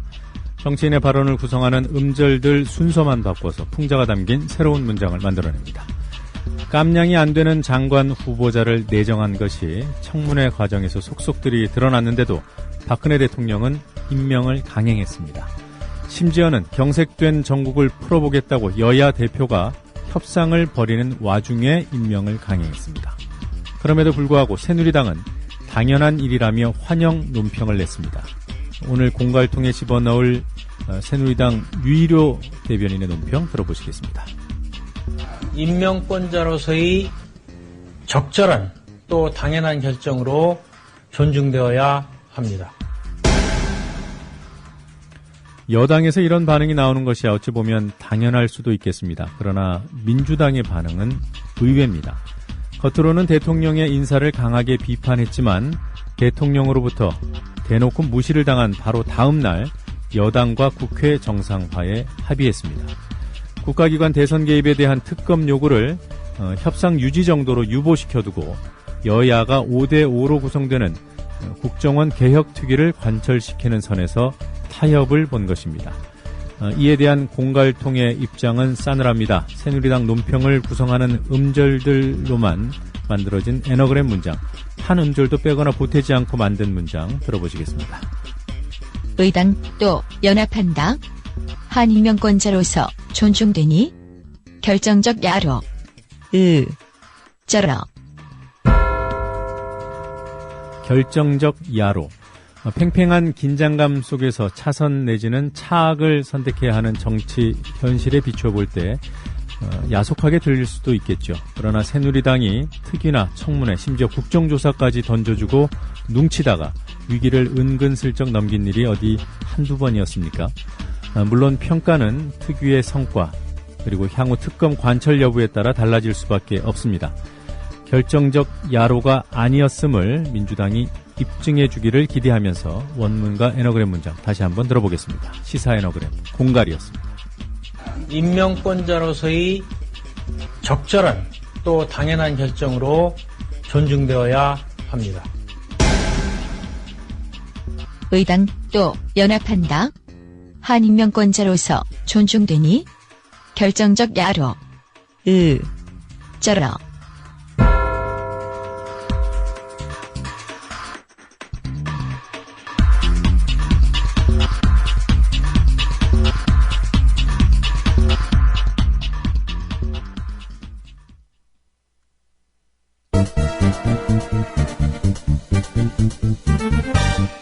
국민TV가 천년도시 전주로 갑니다. 미디어 협동조합 전라북도 조합원 한마당 행사가 돌아오는 토요일인 12월 7일 낮 3시 전주시 덕진구 백제대로 567번지 전북대학교 법학전문대학원 진수당 가인홀에서 열립니다. 정승조 아나운서의 사회로 역사의 혼을 부르는 가수 손병희의 콘서트와 전 통일부 장관인 정동영 민주당 상임고문과 함께하는 서영석 김용민의 정치토크 공개방송, 최동석 조상훈의 왜 협동조합인가 공개 특강으로 꾸밉니다. 12월 7일 토요일 낮 3시 전북 전주시에 있는 전북대학교 법학전문대학원 진수당 가인홀. 공정언론의 희망을 품은 모든 조합원과 시민의 열띤 참여를 기대합니다.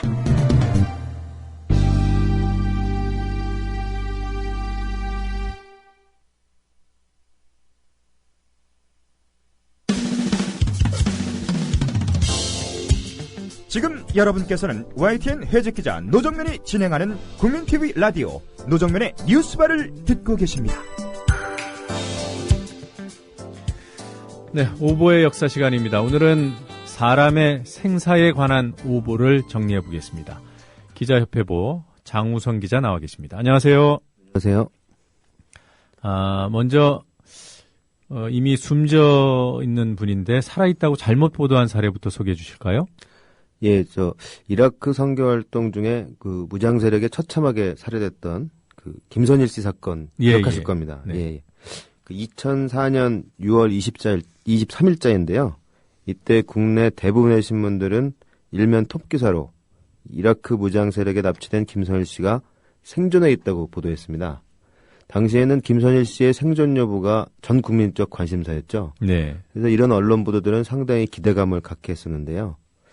하지만 한국 시간으로 23일 새벽 1시 40분경에 아랍 방송인 알자지라가 김선일 씨가 처형됐다는 비보를 전했습니다. 그러니까 상황이 180도 바뀐 거죠. 네. 이때부터 조선일보라든가 중앙일보, 동아일보, 그리고 한국일보 등 그 주요 일간지들은 새벽에 시내 배달판 일면을 전면 교체했습니다. 네. 그 앞전까지는 김선일 씨가 이제 생존 가능성이 높다 이렇게 일면 기사가 나왔었는데 그 새벽에 모두 이제 처형 사실을 전하는 걸로 일면을 이제 교체한 겁니다. 네. 방송 같은 경우도 마감 뉴스까지는 생존 가능성이 높은 걸로 이렇게 보도를 했었는데요. 그 특보 체제로 돌아가면서 처형 사실을 신속하게 좀 알렸습니다. 네. 하지만 이때 그 일면을 교체하지 못한 신문들이 있었는데요. 한겨레, 경향신문, 서울신문 등이 일면 기사와 관련 기사들을 전혀 교체하지 못하고 그러니까 김선일 씨가 생존하고 있다는 기사 그대로 독자들에게 이제 배달이 된 겁니다. 예.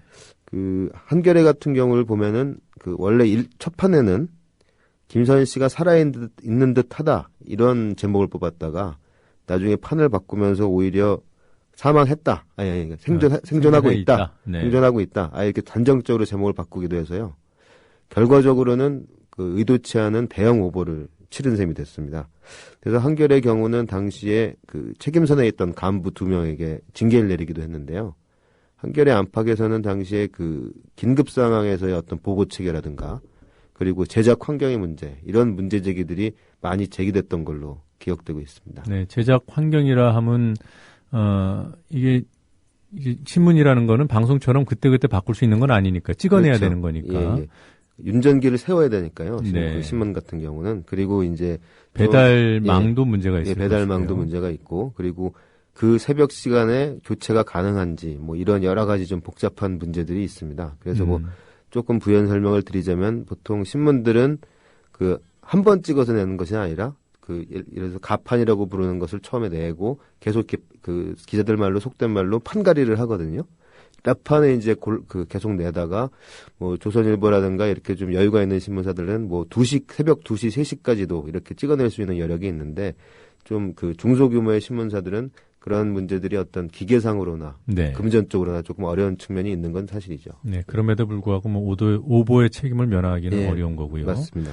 자, 반대로 살아있는 분에 대해서 사망했다고 보도하는 사례, 이건 뭐 더 치명적인 오보 아니겠습니까? 예, 이번에는 그 살아있는 한 유명 연예인이 사망했다고 보도했던 오보를 하나 소개해드리겠습니다. 네. 그 CBS 노컷뉴스인데요. 지난해 10월 17일 날 그 인기 댄스 그룹 쿨의 멤버 그 유리 씨가 살해당했다는 보도를 해서 아주 큰 충격을 불렀습니다. 네. 쿨은 뭐 웬만한 사람들이 다 알고 있는 인기 그룹인데요.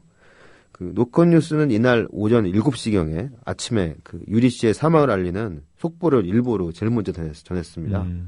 그리고 이후에 추가 기사를 통해서 그 유리 씨가 그 동료들과 함께 술을 마시다가 옆자리에 있는 취객들과 시비가 붙는 과정에서 흉기에 찔렸다는 겁니다. 그래서 네. 사망을 했다는 좀 상세한 내용들을 보도를 해서 굉장히 큰 관심과 충격을 불러왔었는데요.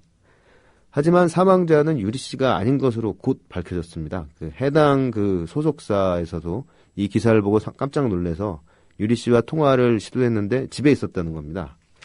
결국 그래서 사망한 사람은 같은 그룹 멤버의 전 부인이었던 것으로 이렇게 밝혀졌습니다. 그 오버가 났던 과정을 좀 보면요. 그 해당 기자는 그 한 방송사 PD에게서 그 유리 씨가 살해당한 것 같다 이런 제보를 받았다고 합니다. 예. 그래서 병원으로 달려간 것이죠. 병원으로 달려가서 그 현장에 있던 구급대원을 만나서 그 질문을 했다고 합니다. 그러니까 유리 씨가 사망한 게 맞느냐 이렇게 질문을 했더니 구급대원은 사망이 맞다 이렇게 대답을 한 건데요. 그러니까 그 구급대원은 유리 씨가 죽었다는 부분을 확인해 준 게 아니고 사망 사건이 맞다라고 얘기를 해준 것인데 네. 기자는 이것이 유리 씨가 사망했다고 이제 확인한 것으로 받아들여서 기사를 쓴 것이죠. 그래서 어떻게 보면은 그 조금만 여유를 갖고 그 확인을 했으면은 충분히 이제 체크할 수 있었던 기사인데 그 요새 인터넷 언론들이 굉장히 속보 경쟁이 치열하지 않습니까? 그리고 연예 뉴스 같은 경우는 특히나 그런데요. 그런 과정에서 발생했던 오보라고 볼 수 있습니다. 네. 보통 뭐 오보가 나면은 실수인 경우가 상당수기 때문에 바로 잡혀지는데 이거는 그 속보에서까지 상세한 보도에서까지 오보가 유지돼서 네. 더 여파가 컸던 것 같아요. 네.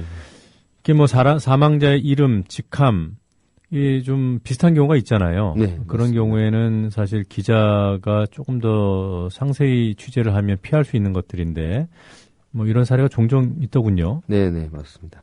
사실 기자들이 그 기사에서 이름이 틀리면 상대방의 굉장히 면목이 없어지는데요. 네. 더군다나 이게 사망에 대한 기사면은 더더욱 그렇겠죠. 연합뉴스의 기사인데요. 그러니까 올해 4월 22일입니다. 네. 이때 오후 3시쯤에 연합뉴스가 한 보도가 나왔는데요. 이해선 통합진보당 전 최고위원이 시신으로 발견됐다는 겁니다. 그 이 위원의 차가 서울 성동구 쪽 강변북로에서 발견됐는데 운전자이던 이 위원은 숨진 상태였다는 겁니다. 예. 상당히 충격적인 소식이었기 때문에 이 당시 많은 언론들도 연합뉴스의 기사를 받아서 사망 소식을 일제히 전했습니다. 그 이 의원의 사진까지 첨부해서 그 보도했던 언론들도 꽤 있었는데요. 이때 이해선 전 의원은 포털 검색어 1위로도 올라오기도 했습니다. 네. 하지만 당시에 사망한 분은 이해선 최고위원이 아니라 그 이해삼 전 민주노동당 최고위원인 것으로 밝혀졌는데요. 고 이해삼 의원은 당시 통합진보당을 탈당한 상태였습니다. 예. 그리고 그날은 그 동료들과 수련회를 다녀오는 중에 차 속에서 심장마비가 일어나서 변을 당한 것으로 이렇게 알려졌습니다. 그래서 통합진보당은 이게 명백한 오보라고 그 정정을 요구하면서 오보 때문에 업무가 마비될 지경이다. 뭐 이런 토로를 하기도 했다고 하는데요. 그 해당 기자는 그 경찰서에서 이 사건을 취재를 하다가 그 피해자의 이름을 착각을 해서 기사를 쓴 것으로 밝혀졌습니다. 그래서 예. 이를 따라서 보도했던 언론들도 일제히 기사를 삭제하고 정정 기사를 내느라고 한바탕 소동을 겪었던 그런 예입니다. 네. 그러니까 이해선 통합진보당 전 최고위원과 이해삼 네. 전 민주노동당 최고위원이 혼동해 왔던 거군요. 예. 네. 그 이해선 의원은 여성분이고 네. 그 이해삼 의원은 남성분인데 어떻게 보면은 그런 부분까지도 이제 실수를 하게 좀 됐던 그런 사례라고 할 수 있습니다. 네. 글쎄요, 제일 먼저 이제 알아봤던 사례가 숨진 사람을 살아있다고 한 오보 네. 아닙니까? 네네. 근데 이런 경우에는요, 흔히 사실관계만 바뀌는 것이 아니라 그 사람에 대한 평가까지도 바꾸어 놓는 경우들이 종종 있어요. 네. 네, 서해 회리오 사건 때 그러지 않았습니까? 네네. 지금은 이제 세월이 많이 지나서 많이 잊혀졌습니다만은 서해 페리오 사건에서도 그런 오보가 있었습니다. 네. 그 서해 페리오 침몰 사건은 기억하시는 분들은 기억하시겠지만 굉장히 큰 참사였죠. 그러니까 1994년 10월 10일에 벌어졌는데요. 전북 부안군 위도 앞바다에서 그 292명의 생명을 앗아간 대형 참사로 기록되고 있습니다. 하지만 그 언론의 오보 대참사로서도 기억되는 아주 대표적인 사례라고 할 수 있는데요. 네. 그 당시의 오버 퍼레이드는 그 사고 이틀 후인 12일에 그 한겨레가 당시 그 페리오 선장인 백선장이 살아있다는 기사를 단독으로 내면서 발생하기 시작했습니다. 한겨레는 당시에 그 목격자의 증언을 토대로 해서 기사를 썼는데요. 네. 그 목격자들이 그 백선장이 구조봇에서 내려서 아주 심각한 표정으로 마을 쪽으로 사라지는 것을 봤다. 이런 증언을 한 사람이 3사람이 있었다고 합니다. 이러한 증언들을 토대로 해서 한겨레는 기사를 썼고요. 그리고 당시에 백선장이 살아있다는 소문이 그 현지에서 좀 돌고 있었다고 합니다. 그래서 당시에 그 기상 상태가 안 좋아서 위도까지는 기자들이 못 들어갈 때인데 한겨레 기자가 직접 들어가서 그 소문과 목격자들을 확인을 해서 이제 기사를 내게 된 것입니다. 이후부터 다른 언론들도 백선장의 행방을 쫓는 기사들을 그 대량 생산하기 시작했는데요. 뭐 중국으로 갔다, 뭐 일본으로 갔다, 외국으로 피신했다는 등 갖가지 추측 기사들이 이어졌었습니다. 그래서 수사당국도 백 씨 집을 압수수색하고요, 지명수배를 내리는 조치를 취했고요. 이를 통해서 백선장은 대형 참사의 어떤 공적으로 이제 지목이 되기 시작했습니다. 그러니까 본인의 책임을 피하기 위해서 사라졌다. 이런 식의 어떤 비난을 받게 된 것이죠. 네. 하지만 당시에 그 사고 바로 전날 창간했던 내일신문이 백선장은 죽었다라는 반복 보도를 내면서 조금씩 기류가 달라지기 시작했는데요. 결국은 백선장의 시신이 공식적으로 확인되면서 이 모든 것이 다 오보였다는 것이 이제 드러났습니다. 더군다나 백선장이 발견된 곳은 조타실이 아니라 선실 좀 아래층에 있었는데요. 결국은 승객들을 구조하다가 끝까지 숨을 거둔 것으로 이렇게 판단이 돼서 상당히 주의를 많이 숙연하게 했습니다. 그래서 애초에 백선장 시신이 발견되지 않았던 것은 조타실 먼저 뒤졌기 때문인데요. 보통 이제 선장이면 조타실에 있었을 것이라고 생각을 하고 이제 수색을 했는데 맨 마지막에 선실까지 들어가 보니까 이제 백선장의 시신이 나왔던 겁니다. 네. 결국 당시 목격자들은 그럼 왜 착각을 했는가 이런 의문들이 제기됐는데요. 실제로 백선장하고 이 목격자들이 착각했던 지서장, 파출소 지서장, 신임 파출소 지서장 분인데요. 두 분이 외모가 상당히 비슷하다고 합니다. 네. 그리고 약간 옷 입는 스타일도 비슷하고 그래서 주민들도 깜빡 속을 정도로 상당히 유사한 외모를 갖고 있어서 주민들이 착각을 했던 걸로 나중에 밝혀졌고요. 오보가 밝혀진 뒤에는 또 언론들은 다시 좀 비난을 받기 시작했는데 그 전까지는 백선장을 공적으로 몰다가 이후부터는 영웅으로 이제 추어 올리기 시작한 겁니다. 끝까지 승객들을 구조하면서 결국 자신도 이렇게 그 유명을 달리한 선장으로서 이제 그 추어 올리기도 했는데요. 이런 과정에서 다시 빈축을 하기도 했고요. 그래서 한 언론단체는 이 사건이 발생한 10월 10일을 언치일로 선언하기도 했고요. 하지만 또 백선장 가족은 이 오보소동으로 상처를 입고 고향을 떠난 것으로 알려져서요. 주변을 좀 안타깝게 했습니다. 네. 그렇군요. 10월 10일 언치일. 어떤 단체가 이날을 언치일로 선언한 거죠? 그때 제 기억으로는 언론단체 여러 군데서 연합 토론회를 열었었는데요. 네. 그 토론회 과정에서 나왔던 얘기입니다. 네. 자, 세계적인 거물 인사는 늘 이렇게 사망을 하게 되면은 이제 속보 경쟁이 붙기 때문에 네. 언론사들이 늘 주목하지 않습니까? 그래서 뭐 잊을만 하면 그와 관련된 그 오보들이 나오곤 해요. 어떤 사례가 있었습니까? 네, 먼저 소개해드릴 것은 장점인 중국 전 국가주석 사망 오보입니다. 네. 그러니까 일본의 그 주요 신문인 산케이 신문과 홍콩의 민영방송 ATV는 2011년 7월 7일에 장점인 중국 전 국가주석이 간암으로 사망했다고 일제히 보도했습니다. 하지만 중국 관영 시사통신이 보도가 나온 몇 시간 뒤에 근거 없는 소문이라고 반박 기사를 냈고요. 네. 장 전 주석은 살아있는 것으로 확인이 됐습니다. 그러니까 이 오보는 장 전 주석의 와병설이 돌다가 1일 중국 공산당 창당대회에 불참하자 나오기 시작한 건데요. 오보가 밝혀진 뒤에 그 산케이는 일매 사과문을 실었고요. 네. ATV는 보도 담당 부사장을 해임했습니다. 그 중국 최고 지도자들은 그 북한처럼 좀 사망이나 그 와병 관련된 오보가 많은데요. 1997년 발생했던 덩샤오핑 같은 경우는 생전에 사망 와병 오보가 한 500여 차례 있었던 것으로 그래요? 그렇게 예. 전해지고 있습니다. 예. 장점인 전 수석은 아직 생존해 있잖아요. 네, 지금 생존해 있습니다. 네. 예. 그리고 또 오바마 대통령 관련된 사례도 하나 있습니다. 그러니까 오바마의 천적이라고 불리는 그 미국 폭스뉴스가 있는데요. 네. 그 폭스뉴스는 오바마 대통령이 사망했다고 2번 오보를 한 적이 있습니다. 그러니까 어떻게 보면 좀 해프닝이라도 볼 수 있기도 한데요. 2011년 5월 1일 날 그 알카에다의 지도자인 오사마 빈 라덴, 그 오바마 대통령과 이름이 약간 비슷하죠.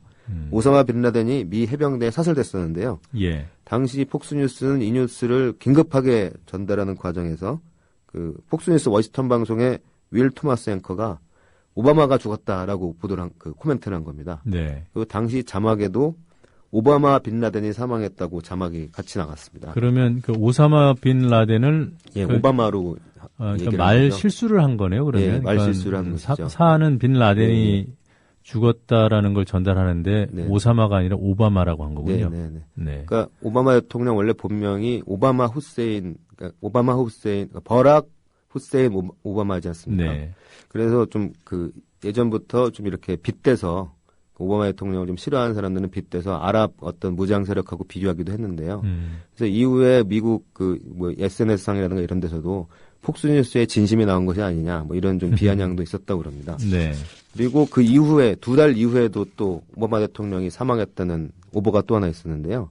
그 2달 뒤인 7월 4일이죠. 그 폭스뉴스 트위터 계정을 통해서 그 오바마 대통령이 저격당해서 사망했다는 속보가 떴습니다. 예. 하지만 그 폭스뉴스는 이게 그 자기네들이 낸 것이 아니고 트위터 계정이 해킹당해서 오보가 나왔다면서 해명 방송을 내보냈고요.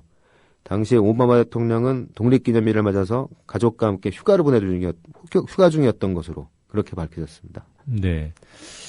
웬일인가요? 오늘은 조선일보 관련된 오보 사례가 없네요. 네. 제가 모든 사망에 관련된 오보를 찾지는 못했습니다만은. 네. 하지만 뭐 저번에 한번 김일성 주석 사망 관련 오보를 한번 소개해드린 적이 있지 않습니까? 네. 86년도에 있었던 상당히 그때 대형 오보였는데 그 옛 부분들은 제가 뭐 모든 것을 찾아보지 못했습니다만은 이렇게 눈에 띄는 사망에 관련된 오보는 나오지 않았었습니다. 네, 잘 알겠습니다. 이번 주에도 흥미로운 오보 사례들 잘 들었습니다. 다음 주도 기대해 보도록 하겠습니다. 고맙습니다. 감사합니다. 지금까지 기자협회보 장우성 기자와 함께 사람 생사에 관한 오보들 정리해봤습니다. 네, 오늘 퀴즈 정답 말씀드리고 오늘 순서 마치도록 하겠습니다. 장성택 실각설이 보도되고 있는데요. 그 장성택과 북한 김정은의 관계가 무엇인지를 묻는 것이었습니다. 장성택은 김정은의 고모부입니다. 정답은 2번이었고요. 뉴스바 오늘 순서는 여기서 모두 마치겠습니다. 내일 아침 7시에 다시 찾아뵙도록 하겠습니다. 뉴스바 바텐더 노정면은 물러갑니다. 고맙습니다.